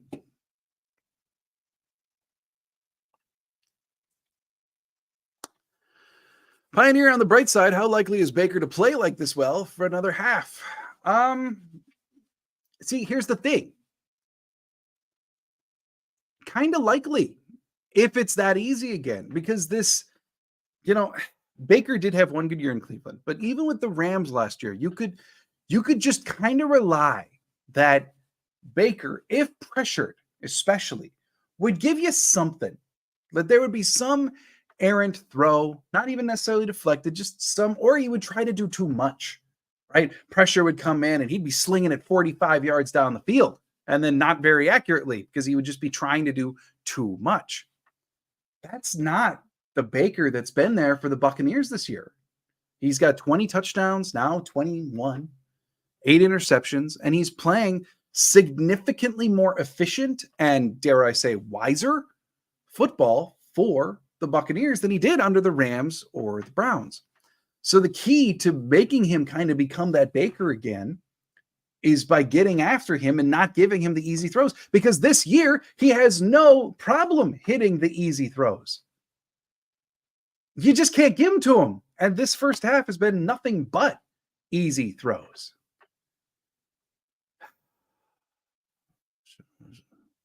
Joe saying, don't worry, Claudia will be here soon and things will turn around. That's the hope. That is the hope. And yes, she should be. Should be pretty soon, no doubt about it. Mick saying Jordan Love has caught an unhealthy hop at the end of his drop back. In which months can he work on getting rid of that parasite?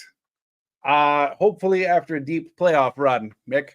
But there are some elements that have kind of crept in. And when he was playing that ridiculously good stretch for about a month, a little bit earlier in the season, some of those technical deficiencies, at least some of them were still there, but like they got quieter over the span of that month. Against the Giants, and now this week, they are present again. And sometimes it's the little kind of hop on the back of the route. Other times, it's the football pat. Like Love loves doing that football pat. And it's all, to me, reminiscent of different forms of hesitation or lack of confidence. And during that 4-week stretch when he was lights out, he was playing extremely confidently. Part of the reason you could say that was because some of that stuff was diminished or gone. But it's crept back in, and I'm not quite sure why. Unless Love just isn't, like, the big difference there is Watson being out. So, you know, does that have something to do with it? Maybe. Maybe just the fact that the offense is more bottled up and less spread out, less vertical. Maybe that has a lot to do with it, because Love isn't as comfortable working in these tighter quarters. You know, who's to say? We can't, because we're outside the building. But realistically, yeah, your acknowledgement of those things is very, very true, and something that needs to be worked on right now. Rockin' knees. Jordan Love feels like Eli Manning. The peaks are high, but not consistent enough. I'll take it if we win a couple Super Bowls. Love is not consistent game to game like Rodgers. Well, and I will say, like, since you brought up Rodgers, in his first year starting, Rodgers wasn't consistent game to game either. But what you did see was those peaks, right? And that's what gave the confidence of he can be the guy long term. I would agree, though, unlike Rodgers, sometimes it's Love's technique, things that should be well within his control to change, to help level out that consistency, which is, again, promising for the future. Problematic right now, though. They got to renew his confidence and figure out what changed from 3 weeks ago to now. And here she is. It's time. Packers can start winning now. Hello. Hi, honey. Hi. Uh, So how are we doing? Stupid. Oh. Everything's stupid. Everyone's dumb. That's great. Anyway, so the Packers are losing 13-10. Oh, okay. They're well within the game. Like, this isn't, don't get me wrong, not a terrible game. However, the defense is being very defensy in that Baker Mayfield has one incompletion for the Bucs in the first half. I think he's officially like 13 of 14. Jesus. Chris Godwin, over 100 yards receiving already in the first half. I'm like, I'm starting. No, you're not. Mike Evans. Mike Evans caught a very, very easy touchdown and has some done. That's been the big thing, is like the Packers pass defense has either sacked Baker. They've done a couple sacks. They got a turnover on him once, which was a fumble. But any time that Baker isn't pressured, someone is wide open. So it's going like that. Fun. Yeah. And Love is looking kind of like last week, where like things aren't terrible. And he's better than last week, especially the first half. But some throws are just a little bit behind a guy, a little bit too far in front of a guy, just a little off. Gotcha. And that's kind of the story of the entire game so far. So Love that. Janelle pointing out Baker's 12 of 14. Okay, thank you, Janelle. So 2 incompletions for Baker is what he wound up with. Nice. Thank you, Janelle. Commando G-Man, time turn our fortunes around. That's what she's here for. And then Gary Free saying we make okay quarterbacks look like great quarterbacks, and it's frustrating as hell. That sums it up very, very well, Gary. It is. It's just downright frustrating. And then Chris Ann saying the middle of the field is always open. Yeah. Getting always. a little festive. And if Maybe it's that'll not, help. and if it's not the middle, then it's like Godwin, like the play on the out where, yeah, there were 3 defenders in the hemisphere, but not in the same country, and that allows for an easy completion. So bring some jolly. Janelle, both incompletions were because of pressure. Okay, thank you. I remember one for sure, just not recalling the second one. But yeah, like that's the story. It's either they sack him, at least can pressure him, right, or nothing, or let him do whatever they want. Pretty much, yeah. Love that. Kinda. Yeah, that's great. It's going great. It's a good way to play football. Yes, what a wonderful way to say that. I got mine too. Trying to trade? This one's so much smaller. Yeah. Thank you. All right. I'd considered wearing this today. It is seasonal. We're almost there. But you know what? They're losing at the half. Maybe it's time to bring some jolly. Change it up. Yours is so much better. I'm sorry. So, yeah, there you go. How's everybody doing out there? How are you? How did you enjoy the first half? See, Commando, see, he gets it. There we go, rally caps. I'm going to get so freaking warm in this thing.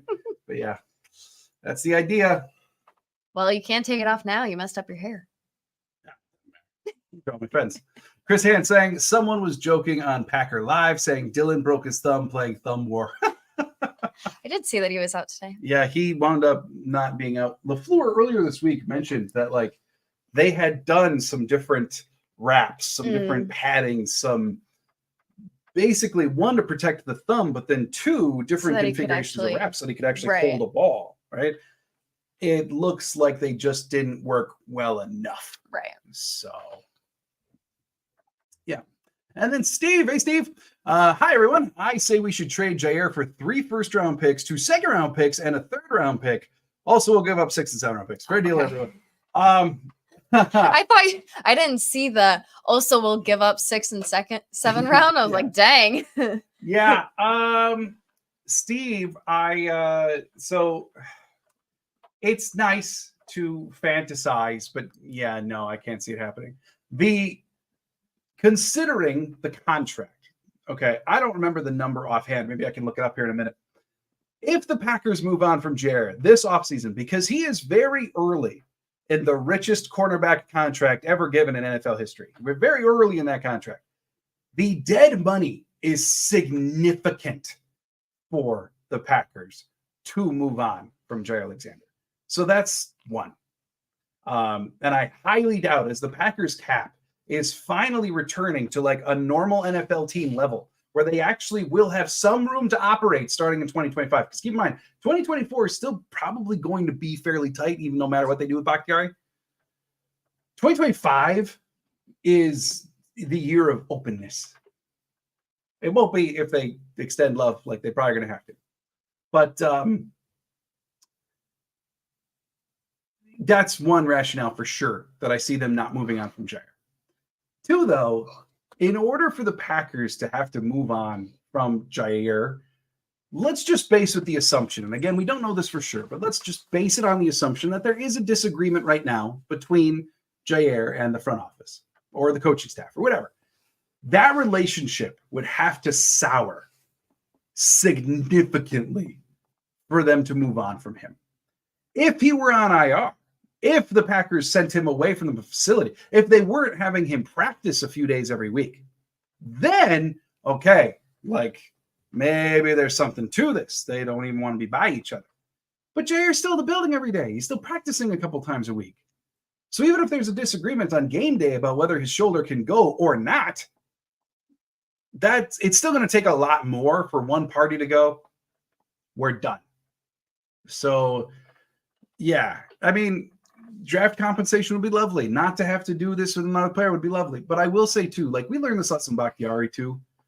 Bakhtiari had a chronic knee injury that it was very easy for a lot of people to get very frustrated and say that he should be playing.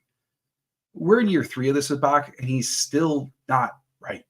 You know, I know we're all sick of this, but I can't see them moving on yet unless things really, really sour. Buccaneers defense got us the first touchdown. Bend, don't break. Gave up only 13 points. It's not that bad. Offense needs to start putting long drives together. Our defense will look better the less time they spend on the field. Yeah. So, okay. Cumulatively, total picture of stats. Yes, the defense did get the Packers that first touchdown because they forced the fumble from Baker.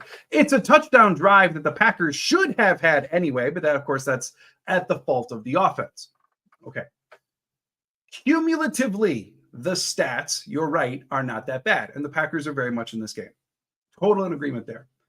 The thing that is frustrating is how easily the Buccaneers are moving the ball.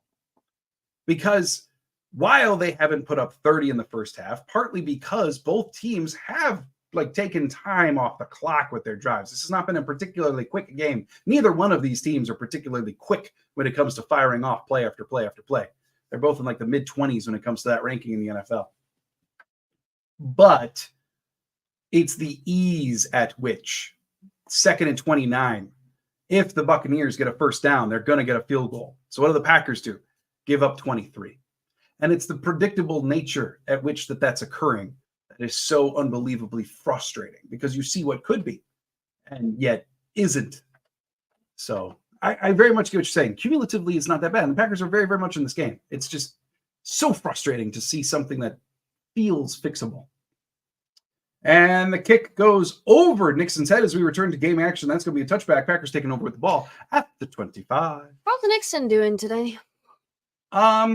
In coverage, he hasn't gotten completely burned at all. He's been one of the 3 dudes in hemispheres as completions have trickled into zones. He's been that a few times, but we haven't seen him get torched or anything like that. Okay.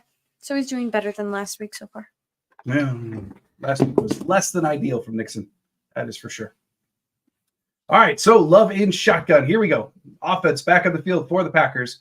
And we've got player in motion. Love taking the snap, dropping back, nowhere to go. And that throw is into the dirt as 94 for the Buccaneers got home and took Love to the ground. I believe the player in motion there was, someone corrected me if I'm wrong, but I believe that was Bo Melton running around the end. Practice squad elevation getting some work here. And the hit on Love was done by Kalijah Cansey. First round pick out of, I think, Pittsburgh for the Tampa Bay Buccaneers, one of their starters on the defensive line.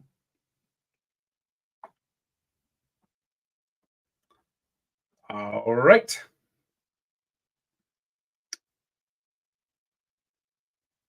Love under center here. Still on the 25. Play clock dwindling down, but Love takes a snap, hands it off to Aaron Jones, who does run into traffic.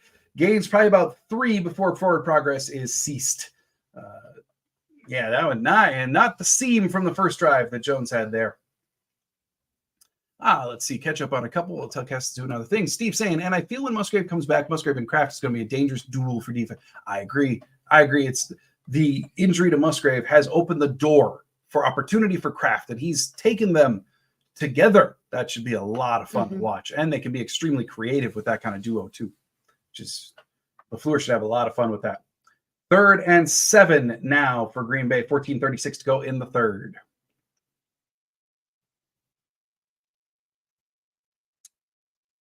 And Packers taking their time with these play calls. Start off the second half. They're not even out of huddle yet. And play clock isn't moving. I'm thinking the telecast is probably saying what's up. I don't know. Oh, there we go. Now play clock's moving. Now we're lined up. Okay. So Love is in shotgun for this 3rd and 7.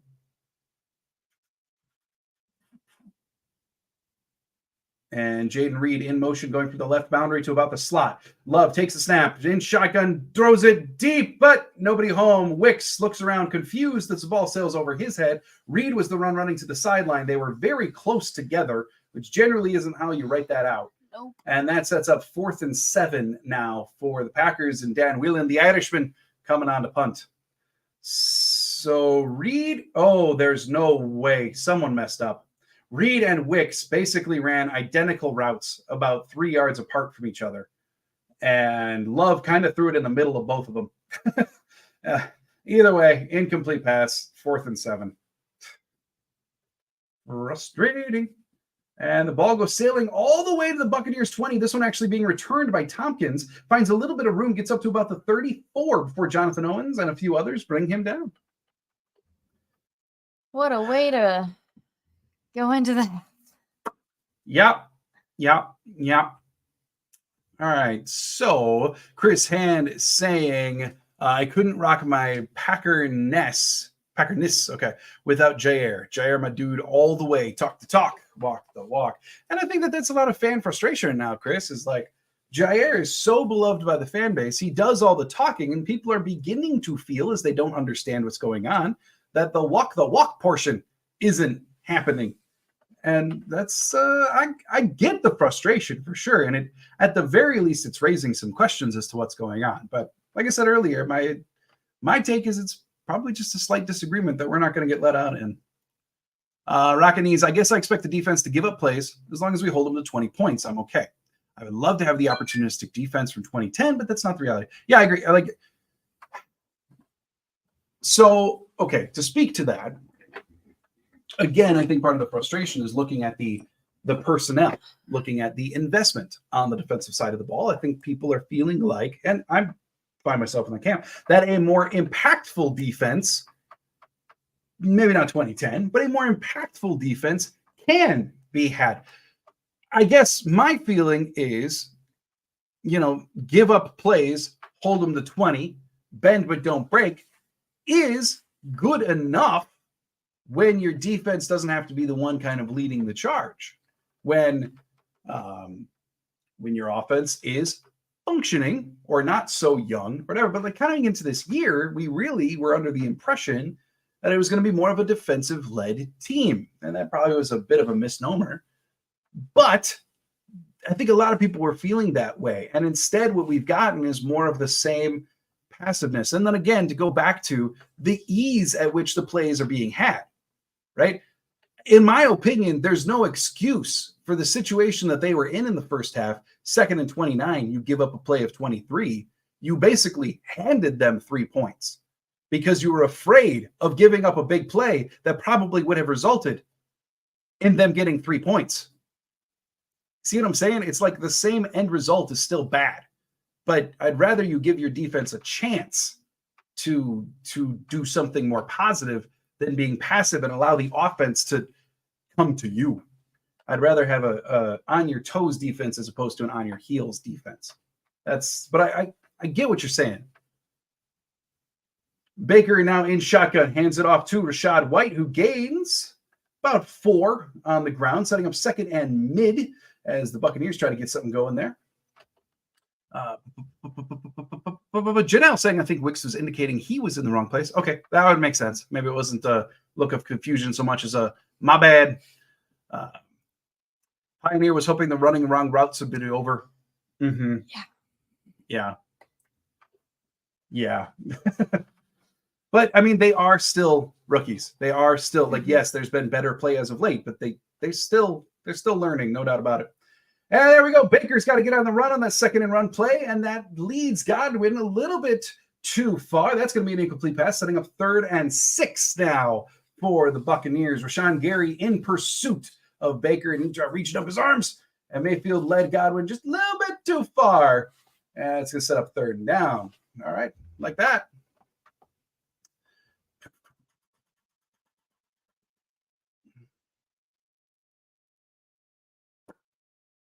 All right, 3rd and 6. This way you make your money. Baker in shotgun. And, yeah, highlighting Mike Evans at the top of the telecast all by himself. Baker scrambling, stepping up in the pocket, and he hits Mike Evans. Stokes was there. Owens was there. That's a first down, another third down conversion for the Tampa Bay Buccaneers. That one to Evans. I'd like to see it again, see where we are. Stokes was the running with Evans. Owens stepping up, making that tackle. Nice way to stop the tackle there at least, or stop the play. Stokes again running behind Evans. I don't know if it was his sole responsibility or what, but that one probably didn't feel too good for Evans. He's on the sideline now. Baker in shotgun again. It's a handoff to Rashad White, who is brought down in the backfield. Loss of 2 on the carry. Looked like Enagbare. Looked like Slayton. Maybe Slayton. Campbell on the bottom of the pile. Owens there as well. Just a whole heap of bodies. So that's yeah, there you go. Couple yard loss. 2nd and 12 now. Let's see how they're lining up. Baker in shotgun again. White off to the side. Baker takes the snap, and it fakes the handoff to White. Instead, he delivers the ball across the middle. Led him a little bit too far in the middle, though. Ford and Nixon both there to break up the pass, setting up 3rd and 12. There we go. They were a little bit closer to him earlier. That was good. Jeff saying, I really don't think Jair is all that beloved by fans. They all talk and no play for most of the season. Isn't winning a lot of support. Jeff, I agree with you now. Coming into the year, he was beloved. Yeah. Like, I can tell you that. Certainly one of the most popular players on the team. But yes, that is waning. Much like it did Bakhtiari. So Baker now 3rd and 12. Gets a quick pass off to Godwin. And that's a first down. Basically a wide receiver screen there that the Bucs blocked very, very well. Godwin runs behind the block, gains enough for a first down, another 3rd down conversion for the Buccaneers. Yep, every single Packer in that area got blocked. And Godwin just read it, ran through it, first down.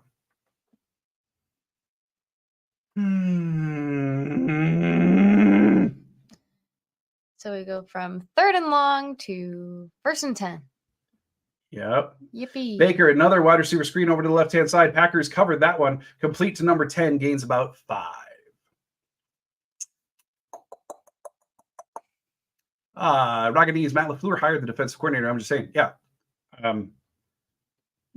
Yeah, LaFleur kind of sucks at picking assistants. Like, let's just be honest. Like, it's been one of the larger deficiencies of his tenure thus far is hiring assistants and then sticking with them when it's clear things aren't working.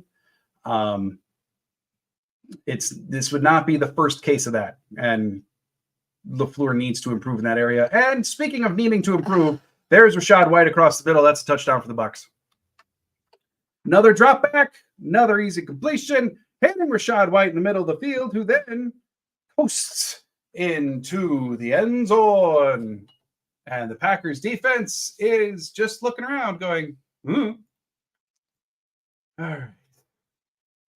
So here we have it. They're showing on the telecast now exactly what was going on. Nixon. I mean, well, yeah. And Campbell. Nixon and Campbell were the two closest to him.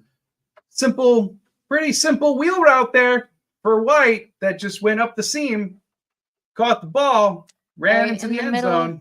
Right in the middle of the field. Not a whole lot more to describe there because, wheel route that didn't really even get altered per the coverage.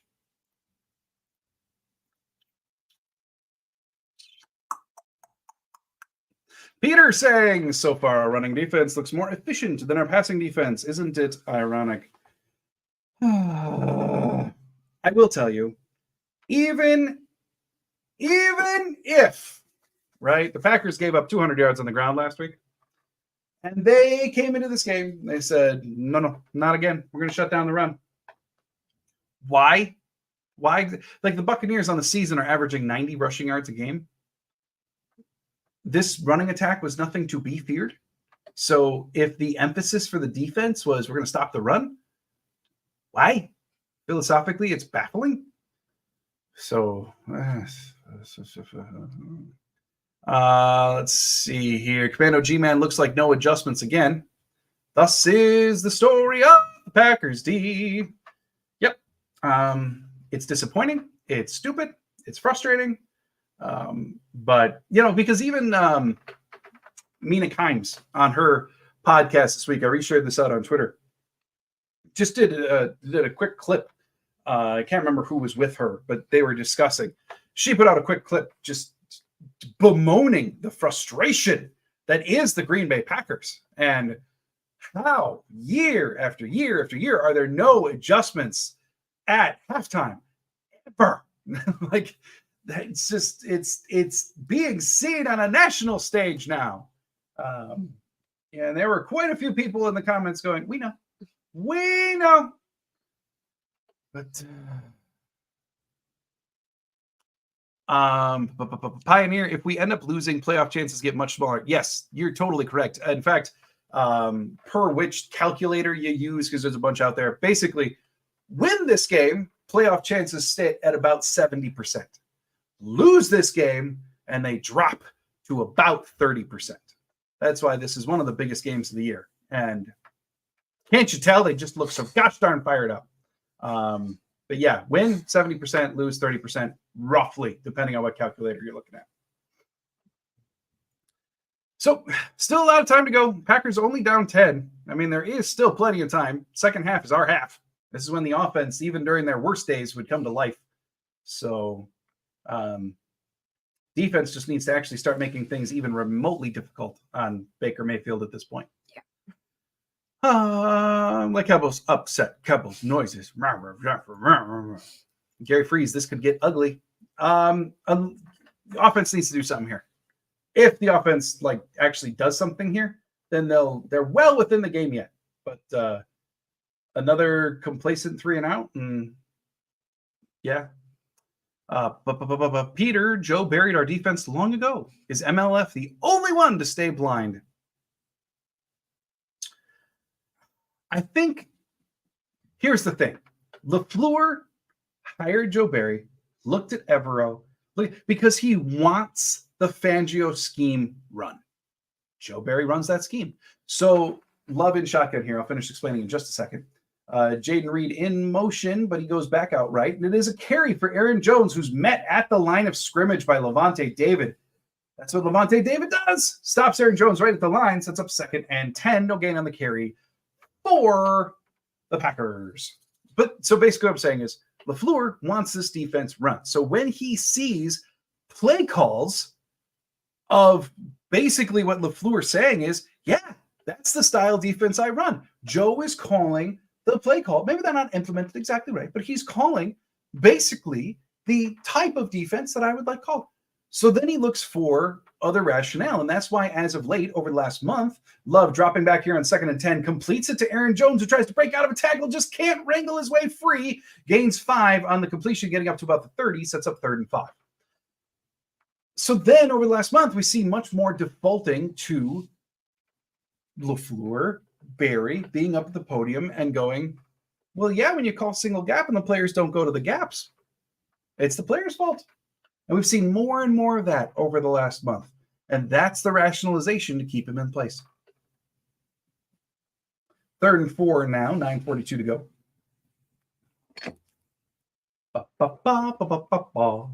Love in shotgun here, takes the snap, looking left, stays going left, and hits Dontavian Wicks on a slant. Wicks is doing Wicks things, fighting for extra yards, getting all the way up to the Tampa Bay 47.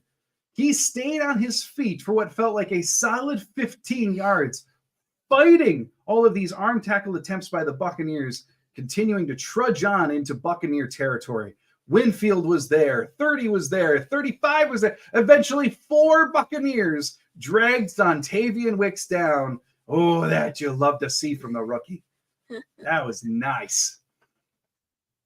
1st and 10 now for the Packers in Buccaneer territory. Under 9 minutes to go in the 3rd, under 10 on the play clock. Love under center, takes the snap, drops back, and throws across the middle to Dontavian Wicks.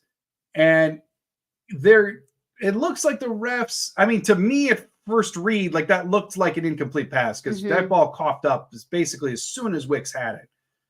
But it looks like the refs are letting it go to a fumble and then recovered by Wicks. But Winfield delivered a shot on Wicks, and that ball came right out.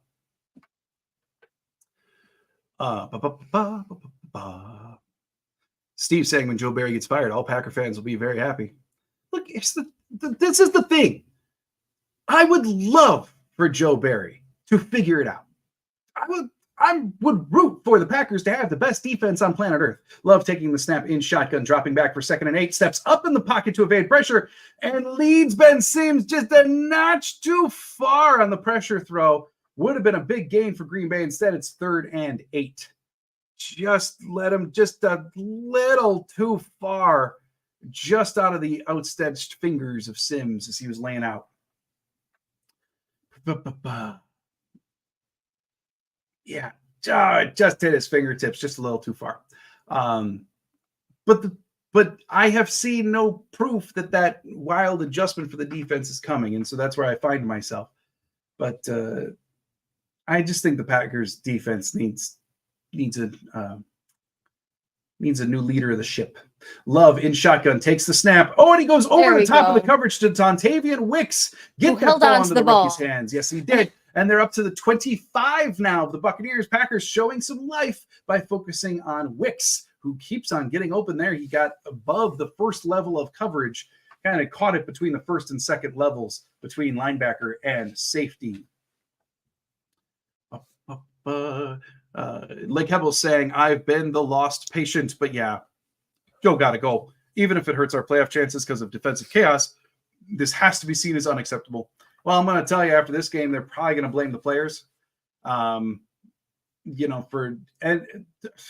Packers may yet win this game. Like, let's not lose sight of that. Love takes the snap, but there's pressure coming in again. We got a flag. Complete. That is a complete pass to my boy, Bo Melton. But we got a flag on the play. Finally get the ball to Melton. All right, it's a flag. Disappointing. Holding on offense, back him up 10 yards. Ay. Josh Myers, the center, the offender, with the hold. Oh, yeah, okay. There where the defender turned and Myers wasn't letting him turn. Yeah, that's a hold. 1st and 20. All right, I want to see what yard line the Packers are backed up on now. Under 15 to go on the play clock. 6:50 on the game clock. Love in shotgun from the 35 for 1st and 20. Two of left, 2 of right. Love evades pressure, rolling right, throwing on the run. That is caught. That looks like a catch for Malik Heath. Refs are ruling it as a catch. It's a gain of about 18. Malik Heath making the contested catch as he's falling to the ground. But they marked it. Okay. All right.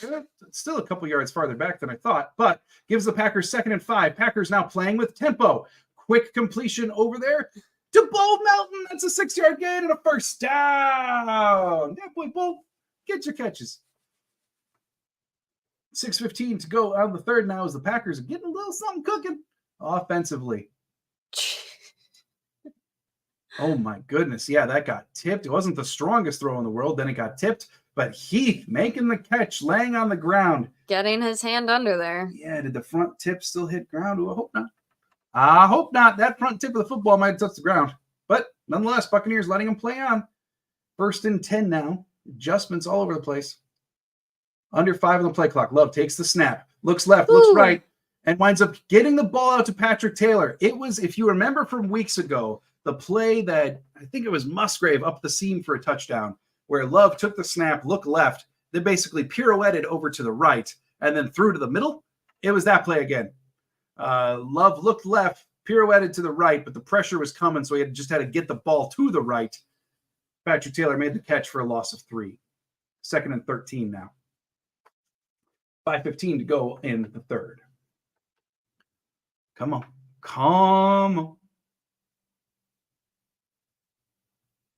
5 on the play clock. Love in shotgun drops back. He's looking somewhere. Got to go to his check down of Patrick Taylor in the backfield. Taylor has to lunge his way forward as there was a defender right there. Maybe a couple yard gain, maybe a 1 yard loss. We'll see exactly how they marked it, but Taylor had to lunge his way forward there to even try to get back.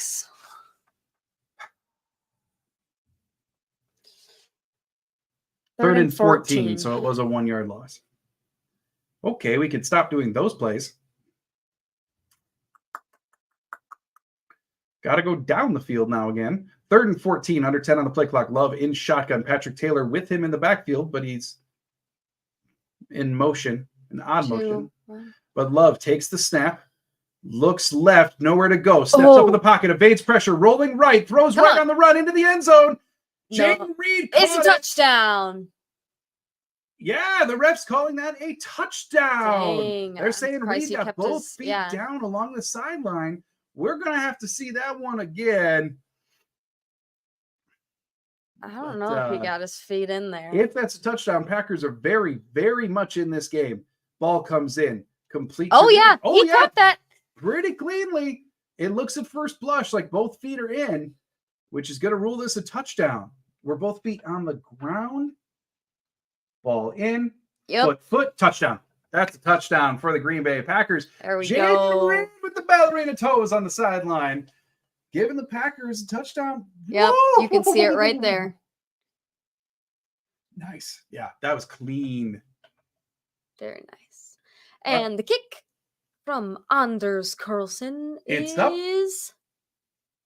And it's good. That boy, Anders. Good. That boy. And that cuts the deficit to 20-17. Now defense needs to respond. There we go. Sorry, hit a wrong button. All right. Defense has got to respond now. Like, offense did its thing. Did what the offense is supposed to do. Now the defense has got to do what the defense is supposed to do. And we got a ball game on our hands. What? Expert analysis. I don't even... the analysis was fine. What's with the supposed to just do? livening it up a little bit. I was alone for the first half. Steve asking, here's a question, John, be honest. Packers don't make the playoffs, meaning if they falter down the stretch here and the season isn't over, do you see Barry getting fired before the season is over? No. If the Green Bay Packers elect to move on from Joe Barry, it will be in the offseason. They just don't do in-season changes. And like, I know, like Hebbles mentioned earlier, like, just bring on the chaos, bring in a new coordinator. Screw it. If the playoffs are out of sight anyway, make the change. But it's just, I would be shocked if they moved on from a coordinator in season, especially considering that as frustrated as we all are with Joe Barry, as obvious as some of the concerns are, they did have that streak earlier in the year where they held opposing offenses to under 20 for multiple weeks in a row. So, I just think even a rough performance, even two rough performances, it's not going to lead to an in-season firing. It's just not the way the Packers operate. I just can't see it. All right, it's Rocket Knees' long sustained drive. Yes, it was Rocket Knees. You got your wish. Now let's and you may totally be right. The defense statistically is way better when the offense takes longer drives. So stands to reason this should be a good defensive drive. I'm hoping, Rocket Knees. I'm with you. All right. To Pioneer, we need Baker to cough it up. The key to stopping it is stopping Baker, because the likelihood you're going to just like all of a sudden turn shut down on Evans and Godwin, not that high. Chris saying, Matt looking to see who to gets new catching gloves from Christmas and who don't. Yeah, I mean, that would be really funny. Like if LaFleur walked through the locker room one day and only gave gloves to like this guy, not this guy, this guy, not this guy. Sending a message in coach speak. Yeah.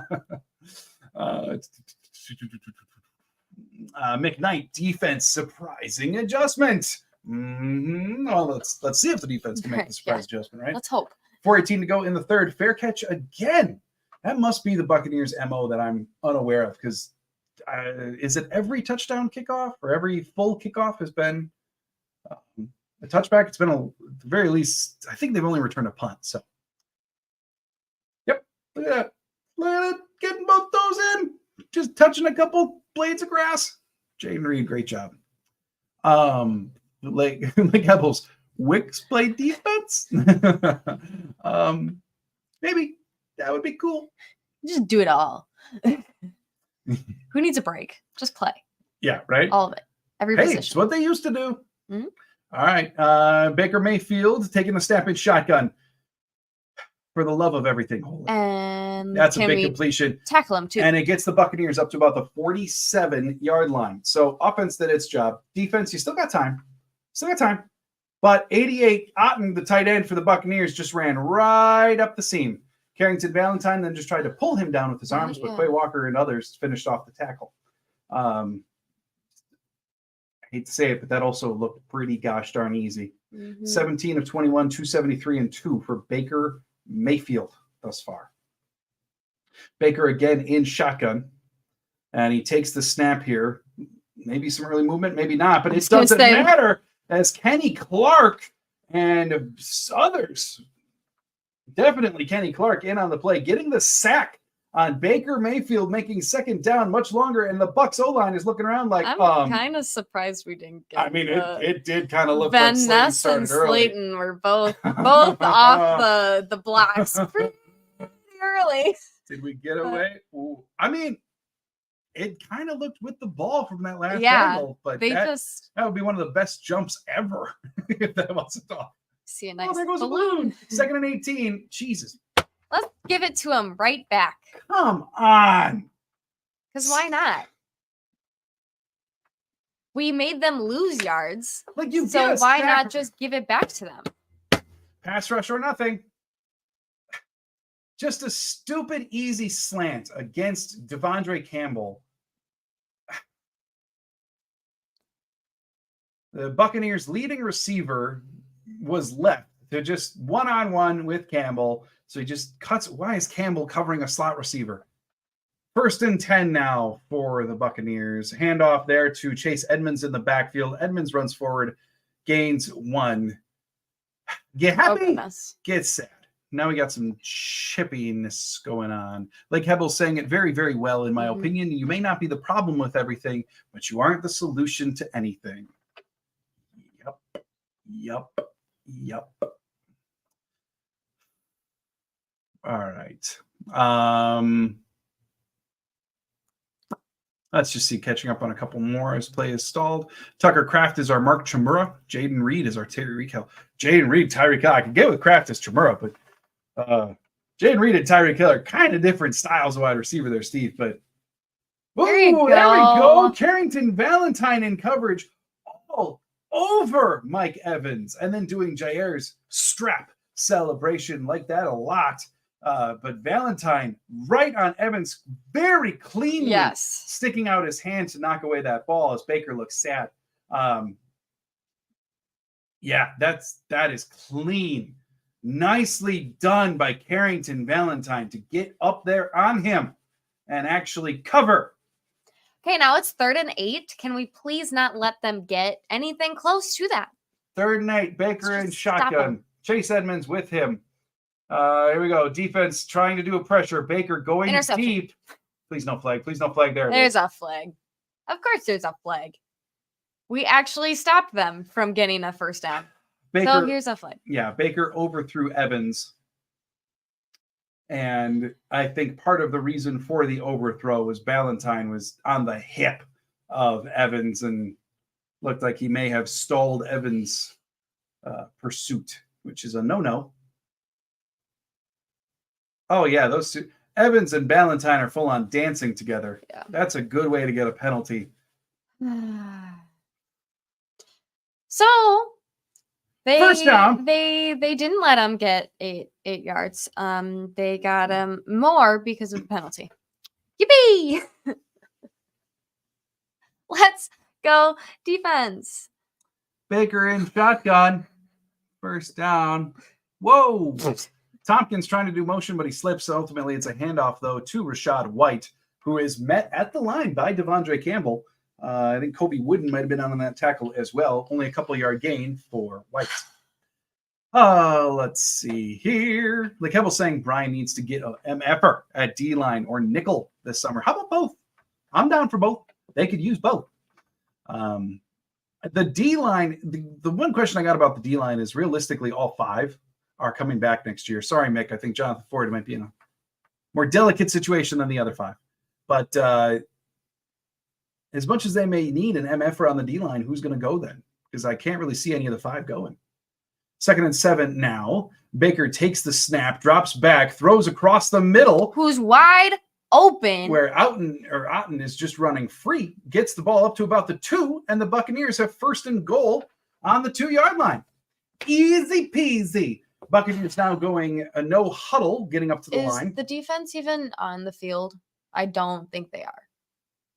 And Baker dropping back. He's going back corner to Mike Evans. Rudy Ford in coverage. That is an incomplete pass of the clean variety.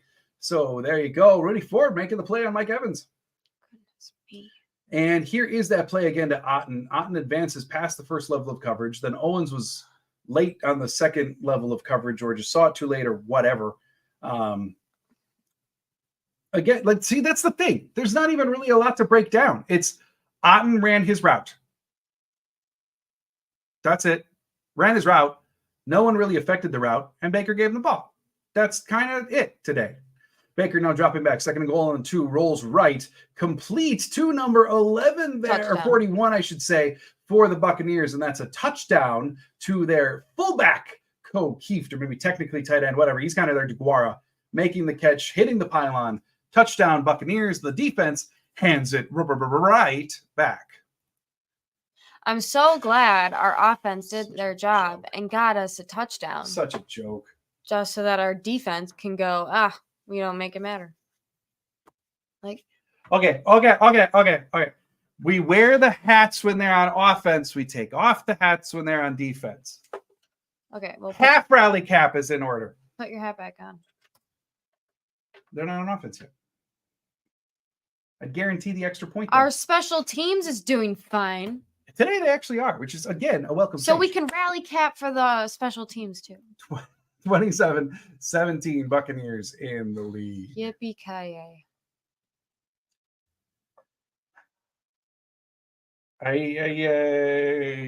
I don't want to. You gotta be freaking kidding me. Could have took a nap.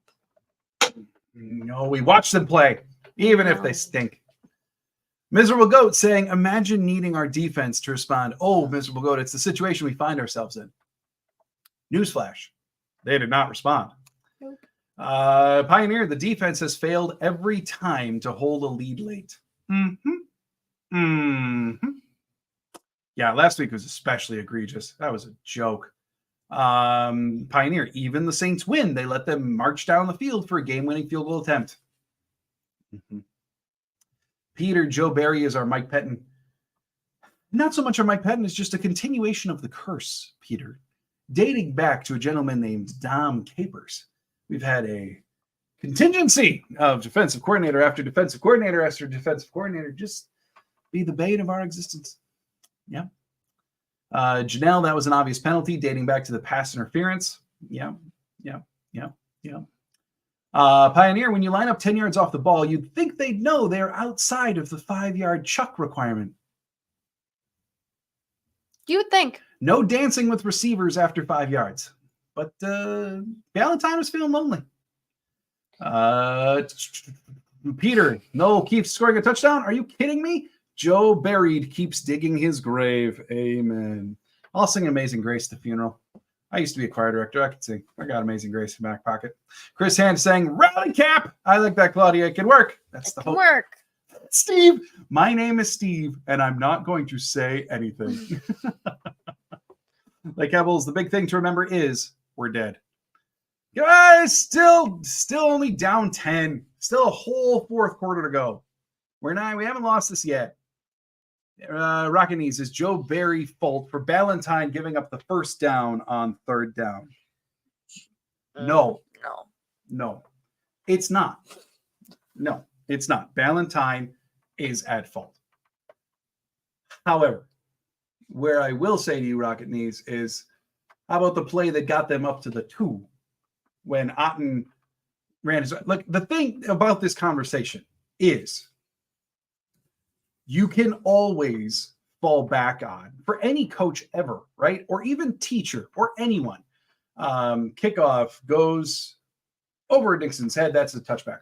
You in any conversation about, teacher relaying down to student or whatever, you can say, well, the students sucked. Well, the players suck. It's not my fault. If they had just done what I had told them to do, it would have worked, right? And I very much get that that's a part of the conversation. But eventually, that does run its course. Eventually, you just have to say, well, then maybe a new teacher is needed. Maybe we need to teach differently. Maybe the coordination needs to occur differently. Love taking the snap here, dropping back, throwing to Reed on a little out. Reed trying to make some magic happen, avoids one tackler brought down by the second, gain of 4. So, was it that one play, was it his fault? No. But overall, are we willing to put all of today on the players and say that every single easy pass for Baker Mayfield has been a blown coverage? Because I doubt that that's the case. So then something has to be looked at differently. That's what I'm saying. End of the third quarter. Yeah. Steve saying, I just want to say this. At least we're not the Jets. No, but we do own the Jets' second-round pick, and that brings me joy. Miserable Goat, with the defense, we probably lose to the Panthers. Oh, don't say that. They're playing the Panthers next week, Miserable Goat. Yeah, if the defense can't show up against the Panthers, oh my goodness, then we got to talk.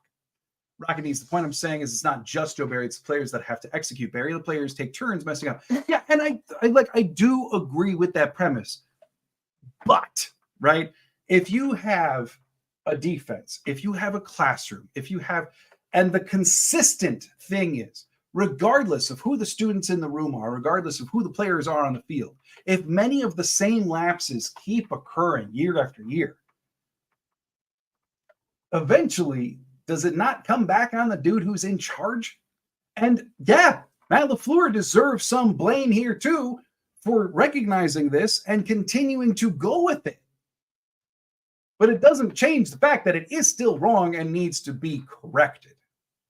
So that is the camp that I found myself in. And earlier in this year, I did make a lot of different, rationalizations, different things, saying the players are young. We're dealing with injuries. There's rotations going on in the back end. There was that few week stint where no matter who was in the secondary, it was playing great. But now we've hit this point that there aren't nearly as many replacements going on. Things for the Tampa Bay Buccaneers, which coming into this game were a middling pass offense in the league, they're not even playing outstanding football today. Like that pass to Otten, so many of the big plays today for the Buccaneers, we've talked about how no one even altered the route. There's nothing even to break down. The dude just ran his route, was never touched, then caught an accurate pass from Baker because there wasn't pressure on Baker. So, it's not just Joe Barry. No. But it does ultimately fall back on him. And I can't help but feel, looking at the Packers' pass defense or the defense on the whole, that the parts are greater than the sum. And if the parts are better at doing individual performances than the entire unit is, then it falls on being a coordinator problem. And a head coach problem for hiring the coordinator. You're right. So it just needs to be addressed. 2nd and 6. Starting out the fourth. Love quarter. takes a snap, throws right to Wicks. Wicks breaking 2 different tackles. Wicks just keeps going, getting all the way up to the 49 of the Green Bay Packers, darn near at midfield. Wicks refuses to go down after he catches these short passes. He's just consistently being met with 4 Buccaneer defenders and just going, nah, I'm good. I'm going to keep going. All by himself. just willing things back in, willing big plays for the Green Bay Packers. All right. So now we got Love, 1st and 10. Love in shotgun. You got 2 receivers off to the right, 2 off to the left. Aaron Jones in the backfield with him. Love looking for somebody, winds up throwing over the middle, and he hits Wicks. Wicks doing to the Bucs what the Bucs have done to the Packers, just kind of sitting in the middle of his zone, making the catch. First down. And another 4 defenders that need to be there to bring him down. Yeah. Yeah, Wicks just, it was a little bit of a comebacker route. Made the play. Chris, definitely want to know. Chris, huge, man. Thank you. Thank you for the super chat. Outside of this game and others game and seasons that never went our way, we will bounce back. We always have. Our hearts are made of successes of the past. That's worth bringing future crowns. Go, Pack, go. Chris, go, Pack, go. Unbelievably eloquently said. Love completing over to Reed on the left. A gate of about 5. Yeah, Chris, first of all, thank you for the super chat. This week, every week, means the world. But second, incredibly eloquently said there. Our hearts are made of success and the past, and that's worth to bring future crowns. So the Green Bay Packers are made of.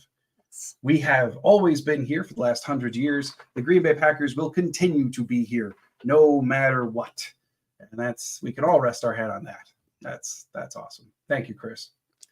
2nd and 6 now for the Packers as they continue to try to march down the field. 13 minutes to go in the game. Packers trying to make up the deficit. And Love takes a snap. Quick pitch over to Jones. Jones running up the right. Eventually, the second tackler brings him down. Gain of, are they going to give him the first? It's really close to the line. Nope. Looks like they're not. Should be 3rd and an inch. And Aaron Jones is not pleased, continuing to point for first down. Honestly, he looks sad looking at the refs. 3rd and a couple inches is, I'm sure, what the call is going to be officially here.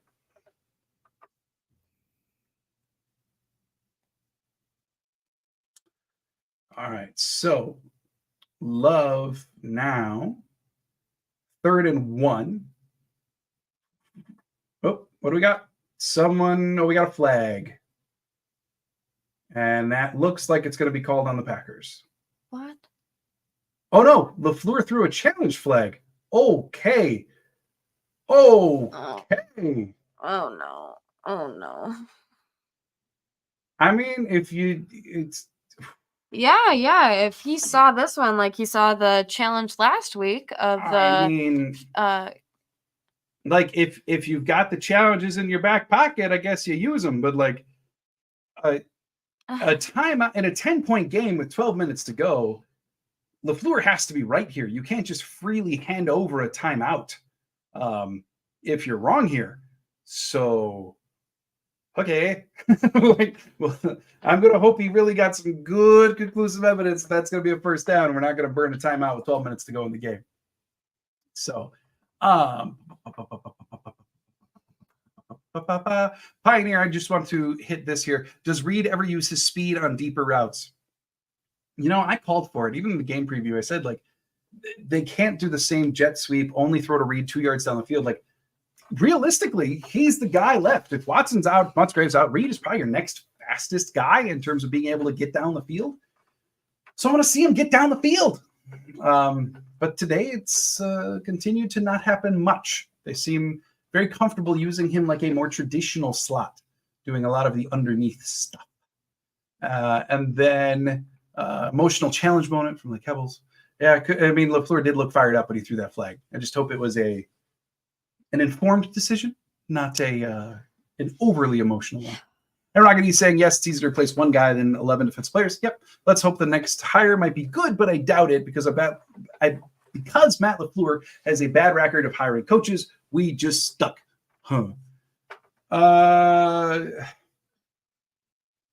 kind of.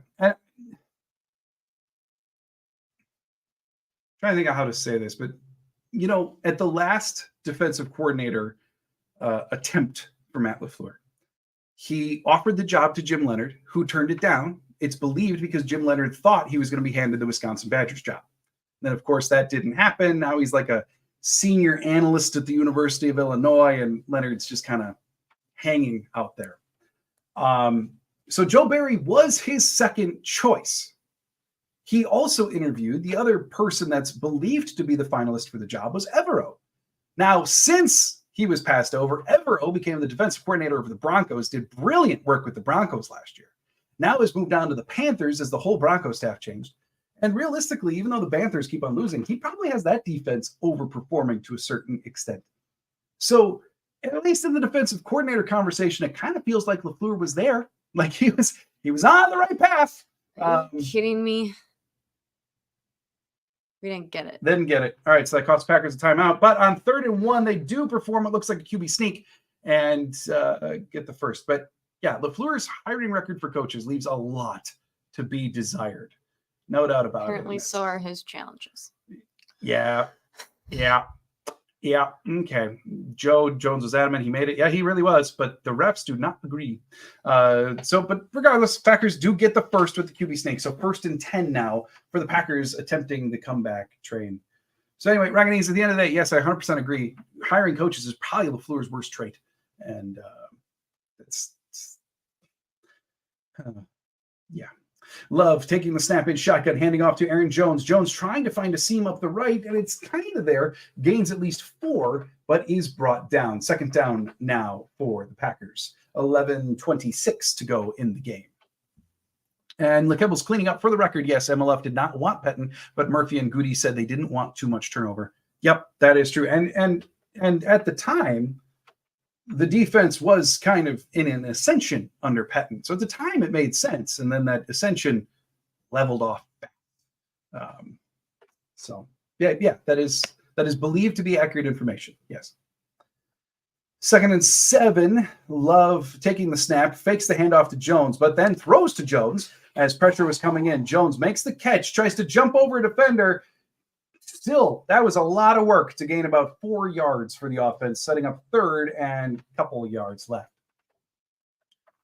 And I don't know as if I'd say that. That does feel a little strong in retrospect. I don't know as if MLF didn't want Pettin, but it is pretty known that Pettin wasn't his first choice. It's not who he would have hired had he had full control. But yeah, I don't think he was staunchly against Pettin. I think he just kind of lived with it when Goody and Murph said, yeah, we'd like to keep him. 3rd and 4. Yeah. 3rd and 4, 10-14 to go in the game. Love takes a snap and shotgun. He's looking. Pressure's arriving. Yeah. Pressure's arriving, and he basically has to throw to the line of scrimmage to get it to Tucker Kraft, and an incomplete pass. The pressure came early, it came fast, and it just kept backing Love up to where he had nowhere to go. So his one attempt was to go to Kraft at the line.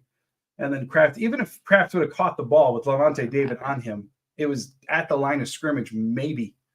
So, and Anders Carlson is on the field. On the field for the kick, trying to make it a 1-score game. 33-yard attempt for Carlson. And that's good. Carlson, perfect on the day. It's good. Didn't look great. It was a little too angled, still within the uprights. As long as it went through, it's still within the uprights. 27-20. Packers cut the deficit to 7. Okay, now defense. Now, if you're gonna do a drive correctly this year, this feels like one we should really do. So, Kebble's also saying, and he wanted the Saints special teams guy. Oh, what was his name? He started with a P at the time. He was a free agent, but he was demanding to be the highest paid special teams coordinator in the league. Same guy said, no, there's always a lot more. I think but yeah, Joe Barry hire has been painful. So yes, that is also pretty well known out there that LaFleur, what was his name? I think it started with a P. Pettis, something like that. He was one of the best special teams coordinators in football. Basically become a free agent. Saints were going to move on from him, and LaFleur wanted him. And he was demanding to not only be the highest paid special teams coordinator. Now, I don't know how true this is. This is the rumor mill that's been passed around a lot.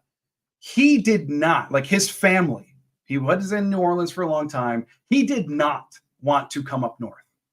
So the Packers wanted him, said, how much do you want to be paid? And supposedly he said, I don't just want to be paid the highest special teams coordinator in the NFL. You're going to surpass that number by $1 million. He wanted over the moon highest because his family did not want to move up north. And the Packers heard that and said, as much as we want you, we're not going to get that kind of runaround. So Murphy, Goody, who knows if LaFleur was in on it. LaFleur definitely did want to hire him. Then passed because they said, we're not going to be taken advantage of that way. So I at least understand that one. They didn't want to be taken advantage of. Makes sense. But that's what I've heard in regard to that, Lake Evels. And then Lake Evels also adding quick, someone pee. Someone go pee for the D. Let's see here. Steve asking, what's Jon and Claudia's favorite football movie? Draft Day? Is that what it's called? Draft Day? Yeah. With Yeah. Oh, what's her name? Jennifer Gardner. Jennifer Gardner. Yeah. I keep thinking Jennifer Aniston. Other Gardner. Jennifer that doesn't age. I got top 3 for you, Steve. Top 3. 1, Draft Day is absolutely in that's there. cute. Oh, that is really cute. Draft Days, it's Lake Evels. If you can't see the game, it was old people dancing in the stands. It was nice. Here we go. Kickoff now for the Packers, down only 7. And the kick into the end zone sets up first and 10 for the 25 for the Buccaneers. So top 3. I would go Draft Day. I love the draft. That movie's so preposterous, but it's so awesome. I wish Draft Days were like that. It's awesome. So Draft Day, The Replacements with Keanu Reeves, Shane Falco. That's absolutely my top 3. And then Remember the Titans. Those are, all right, don't make me pick. But those are my top 3. I love all of them dearly for completely different reasons. All right, first and 10 now. All right, 10:04 to go in the game. Come on, Baker. Takes the snap. Give us one. Baker, he's under pressure. He's got to roll right. And he's eventually shoved out of bounds. Maybe they give him a 1 yard. Maybe they hold him at the line. Flex to the ref. All right. Oh, cool. The Saints aren't having any problems with the Giants. As Jimmy Graham scores a touchdown, they go up 24-6. This is fun. Second and 10 now for the Buccaneers.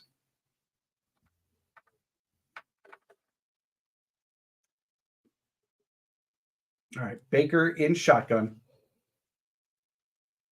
Takes the snap and hands it off to Rachaad White, who tries to find a lane. Does push up the middle a little bit. Gains about 5, making third down a lot easier. Could be 3rd and 4, 3rd and 5 ballpark type area here. And Buccaneers obviously looking to add on to their score, but in an ideal world, they're also going to drain the heck out of the clock. Like that's their operative right now. So let's see. 3rd and 4. Let's see if we can hold them. 9 minutes to go in the game. It will be not. Chris saying, I'm eating jalapeno chips for the D line for more sacks. P for the D is still optional. Chris, force it out. Make it happen. 3rd and 4. Baker takes the snap, drops back. Baker throws across the middle. There he is, open. That's who in the world even is that? Is that Godwin? That's Godwin. I saw the 4. Godwin with the catch for the first down. Tommy DeVito today is 9 of 18 for 73 yards, if anyone saw that. But Godwin open across the middle, makes the catch for the first down. Walker and Campbell, the esteemed law office, why not? making the play. Because why not?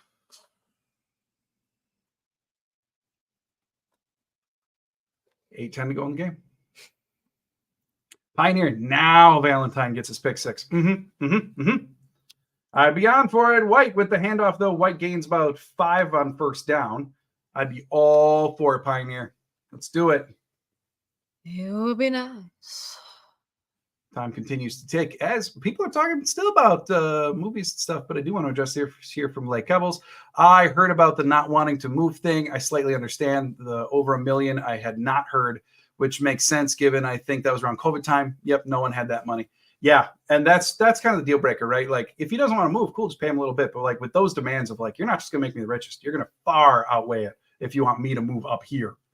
And yeah, no, thank you. Packers don't fly like that. 2nd and 6, another handoff for White. Bucs almost to midfield, but Lucas Van Ness meets White about a yard behind line of scrimmage, and then they get to know each other really well. Ooh, and then White didn't like White it. got a little got a little unhappy. Yeah, that was some forced hugging going on by Van Ness there. White did not like that, but Van Ness just kind of stood up White and they danced.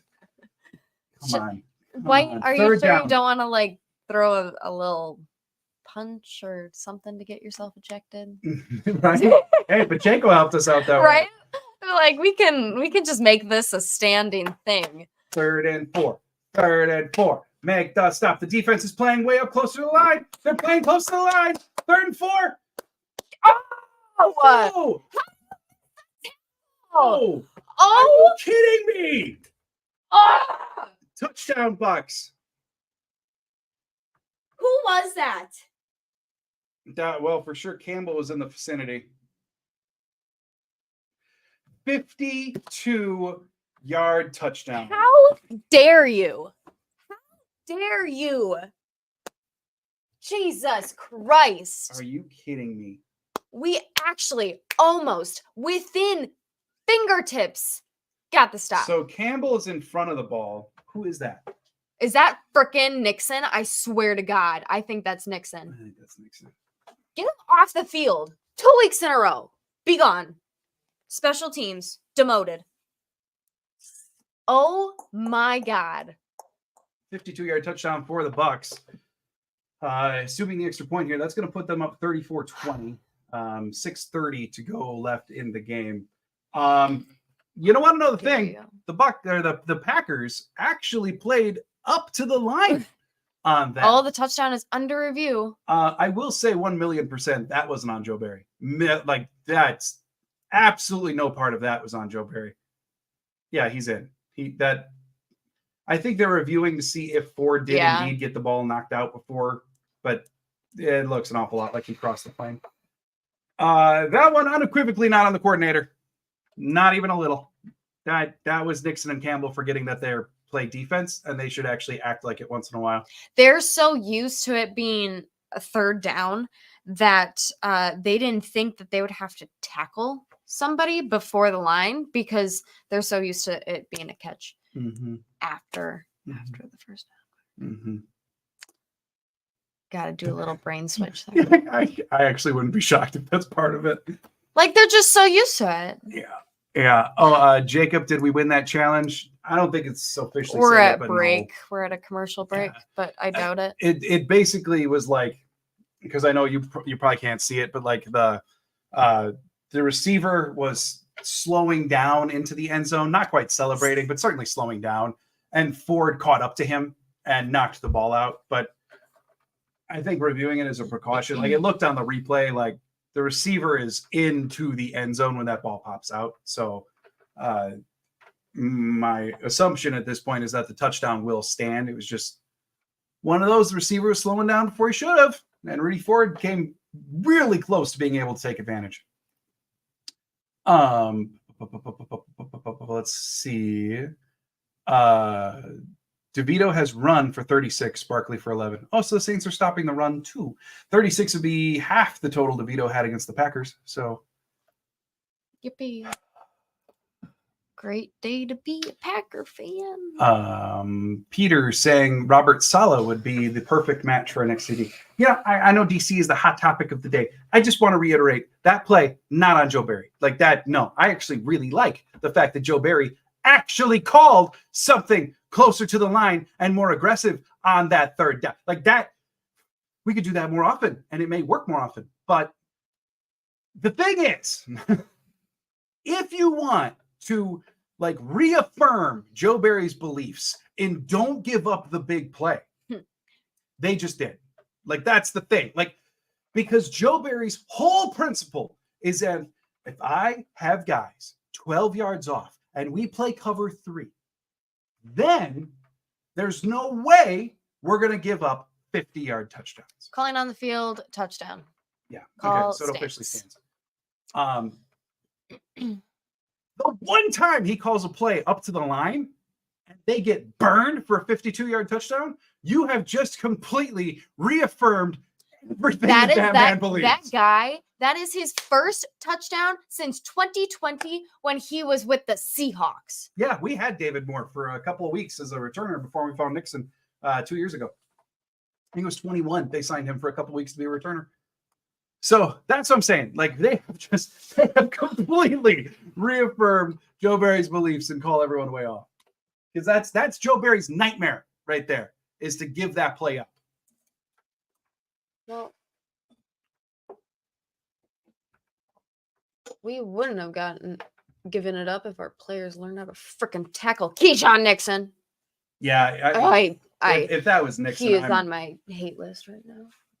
I've been really hard on Nixon all year. Like Nixon's not his year. He's had a couple of good little games here or there, but for the most part, he has been outright deficient in the slot. And now the last 2 weeks, get a new slot. I was already saying that at the fourth time in Baker Mayfield's career, he's had 4 or more touchdowns in a game. We're getting everybody their little records. How nice for them. Yep.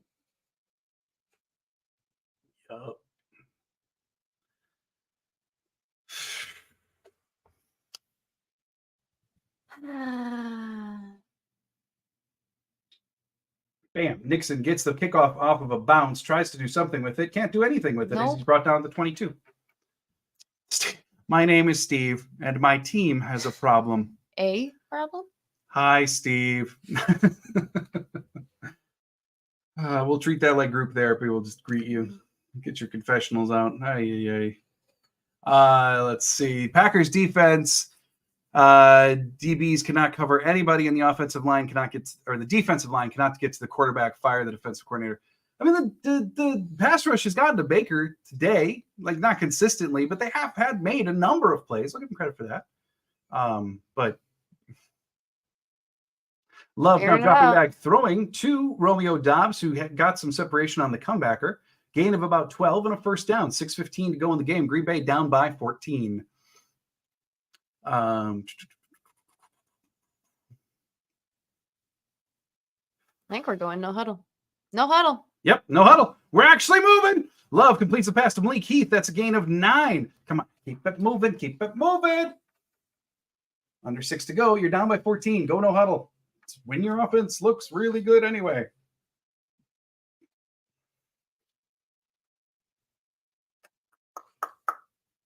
Second and 1. Love handing off now to Patrick Taylor, who runs up the middle for a first down. Gain of 6 when all the hand fighting is done. I like Kraft. It's just neat. Kraft and his love of violence.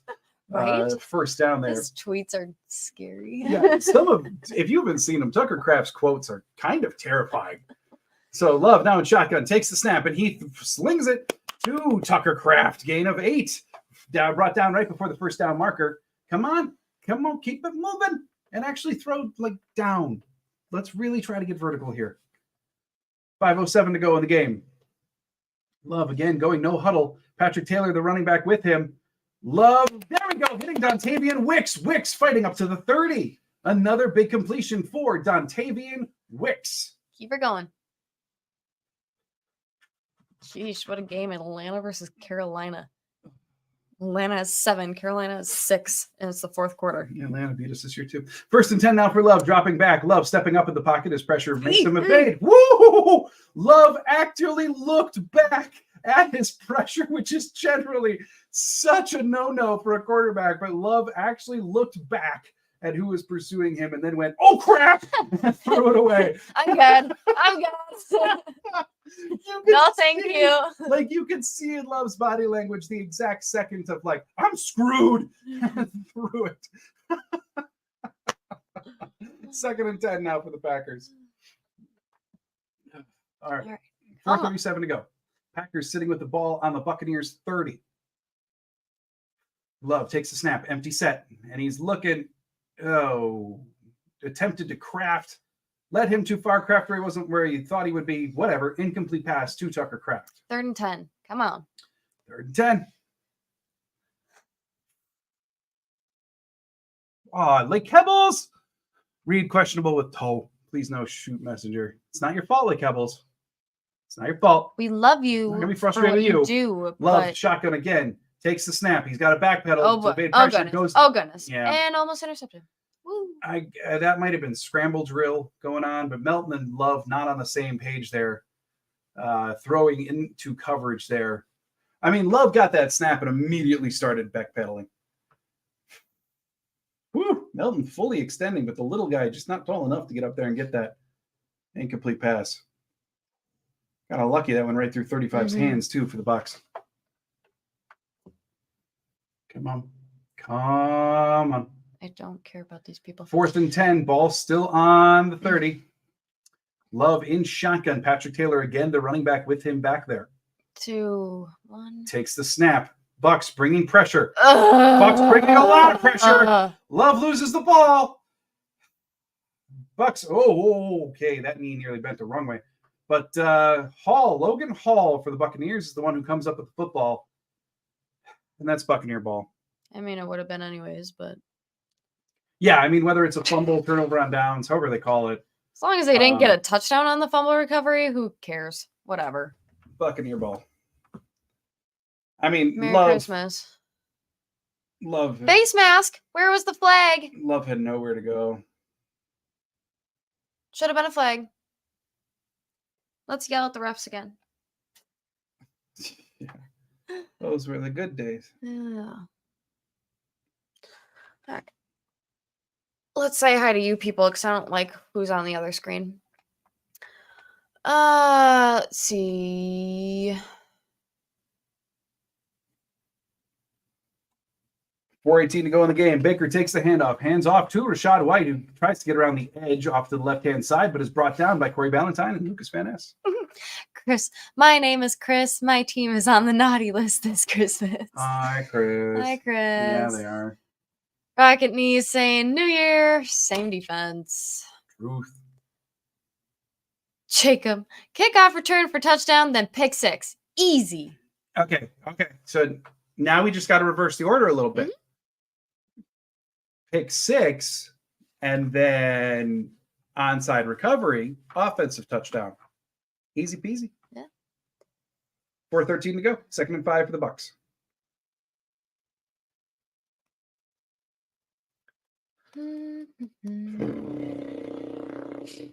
Jeff, with that, I have chickens to take care of. Y'all take care.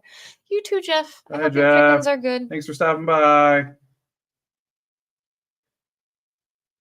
Steve saying, we all know this isn't a Super Bowl team, but this team is getting better. Give it time. This team, time. We all love this team. Just bringing positivity. Thank you, Steve. Yeah, that's good, Steve. This wasn't going to be a Super Bowl year. It's just when... It still could be. But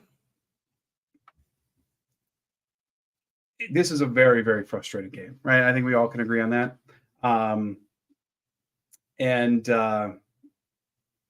Especially with this game being so impactful on the playoff chances, that 70% to 30% swing to essentially just lay another dud, just like against the Giants.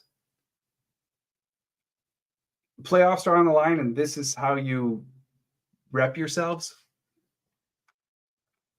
That ain't good. Couple saying, I had a bet we wouldn't lose 8 games or I'd eat a cheese hat. Foam. Anyone know if that is toxic? I wouldn't recommend. And I'm sorry. I mean, we have one here. We could grab it and see. I don't know if the ingredient list is on there, though, like apples.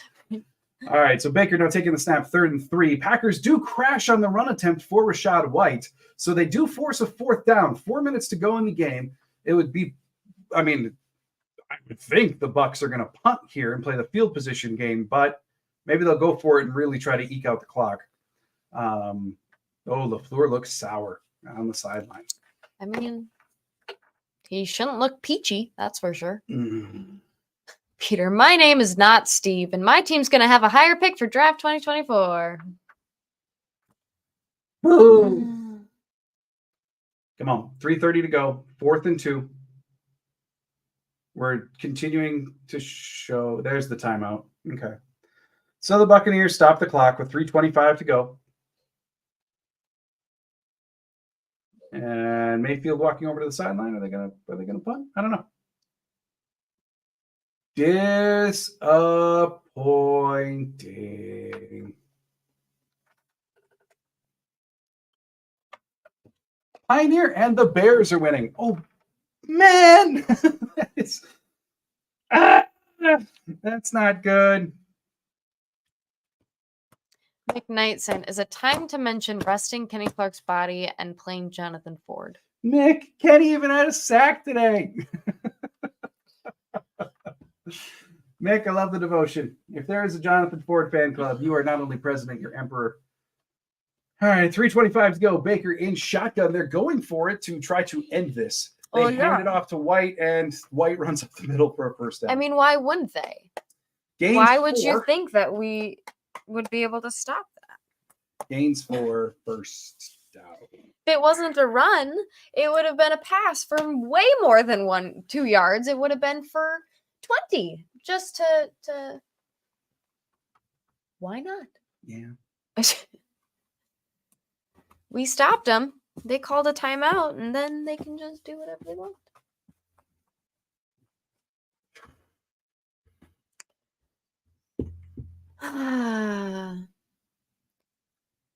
This is sad. Commando G-Man saying we'll always have weeks 12, 13, and throw in 11.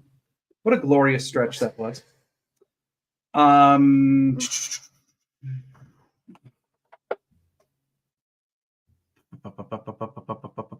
right, Rocket Knee saying Matt LaFleur is not the coach for this team. We need a new staff. My hot take. I don't know about that. Frankly, I get it. I don't fall on the same side of the aisle as you, Rocket Knees. I don't know as if LaFleur is the perfect coach for this team. I think there's a lot of conversation to be had about that. But I do think he's not move-on worthy. I would really like to see him try an aggressive defense for once, though. And I do think his offensive performance, much like the team's this year, has wavered pretty tremendously. They've had stretches this year where he's, to quote others, in his bag, and things have gone incredibly well. Then there's been games where he calls the most vanilla nonsense because it's like he doesn't trust his own guys. And I don't agree with that approach. I don't approve of it. And I don't know. It's in terms of lining up and playing duds like this now 2 weeks in a row. Is it a full-on culture problem? Is it? I don't know. Pioneer saying, actually, that's good. It'll make this game end quicker in reference to the first down. Yeah. The couple's good news, not toxic. There you go. But very bad for digestive tract. Oh, issue is eyes? Dies. Oh, dies. Whew. I was like, why is that in your eyes? But issue is dies. Prayers up. Buddy, just live to tell the tale. All right, like I was. I missed your response about King and Sewell making Patton and Barry look good. Is it possible to give your thoughts again? Oh, yeah, sorry. I did not. We must have missed that comment. I know we missed a couple of them during that when they were going no huddle. Yeah. I'm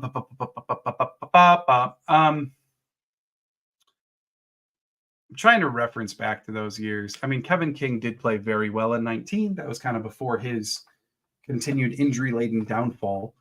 And then Sewell, yeah. It wasn't just Sewell in 21, though. He was the spark for sure. There were others.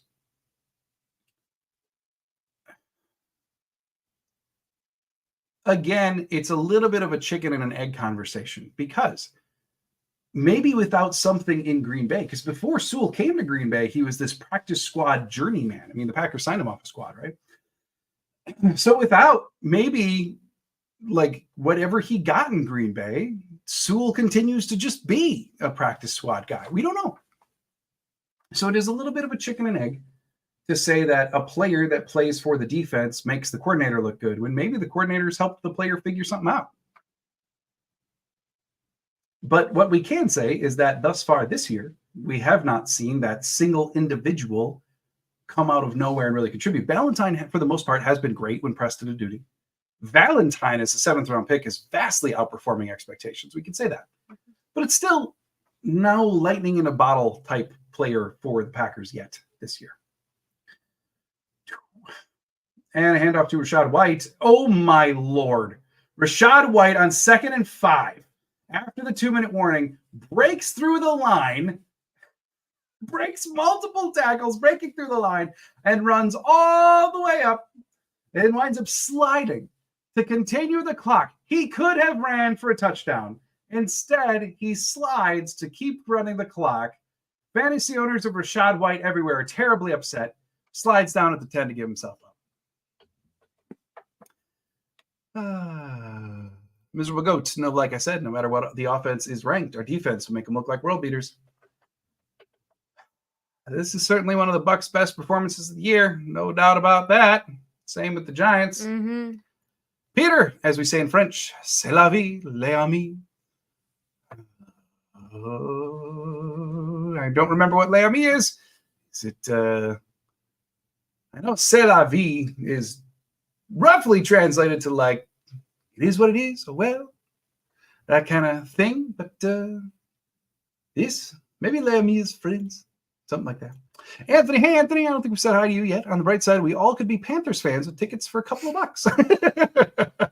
Yes, that's true. That's true. If you live in Carolina, it could be cheap tickets next week. Packers will learn from this season isn't over yet, and we can have hope for next season. Yeah, and even after this loss, and we really shouldn't get lost in the larger picture here. Yes, even following this loss, they are still sitting at like a 30% playoff chance. And if you would have told us 6 weeks ago that they would be even in the conversation, that is still a positive. They've righted the ship before. They need to again. That doesn't change the fact that this was a very frustrating loss. I mean Friends. Thank you, Peter. See, I was close.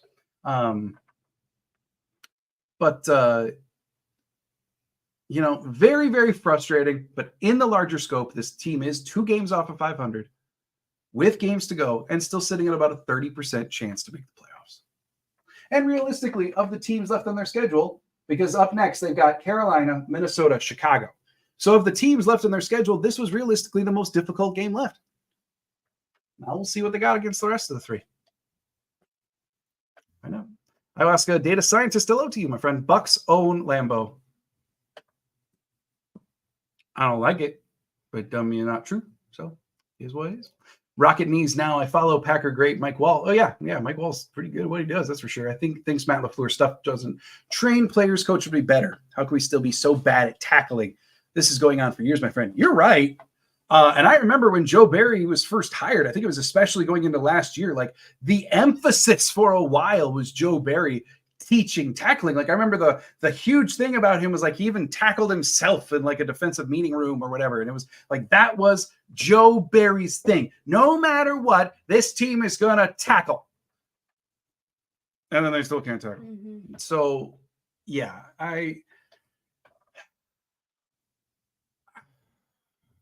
we've talked about the coaching staff a lot. I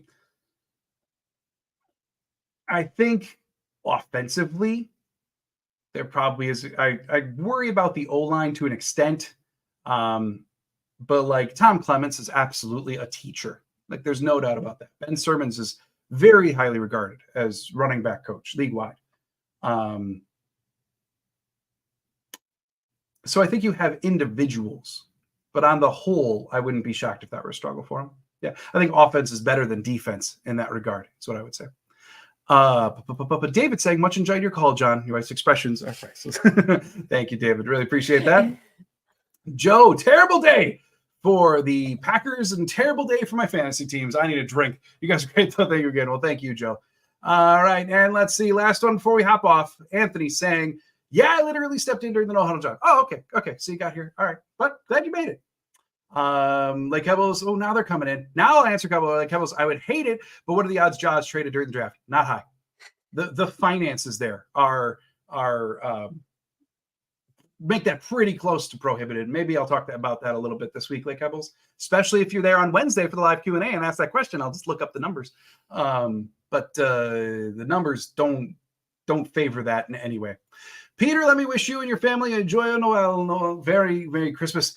Thank you, Peter, you as well. By the way, you'll see me again before, but this is the last watch party before Christmas because there is no watch party on Christmas Eve. So it's the family day for us. Hoping you have a joyous day. Hope you enjoy the game next week. Hope it goes better this week. But you'll see me this week. Others here, Reagan Mees, good fun stream, disappointing day, but life moves on. Good job, guys. Thank you, Rocket Mees. Thank you for all the discussion today. It was fun talking with you about it all. Gary, Anthony, thank you, everybody. It's time for us to go. Do hope you enjoyed the stream.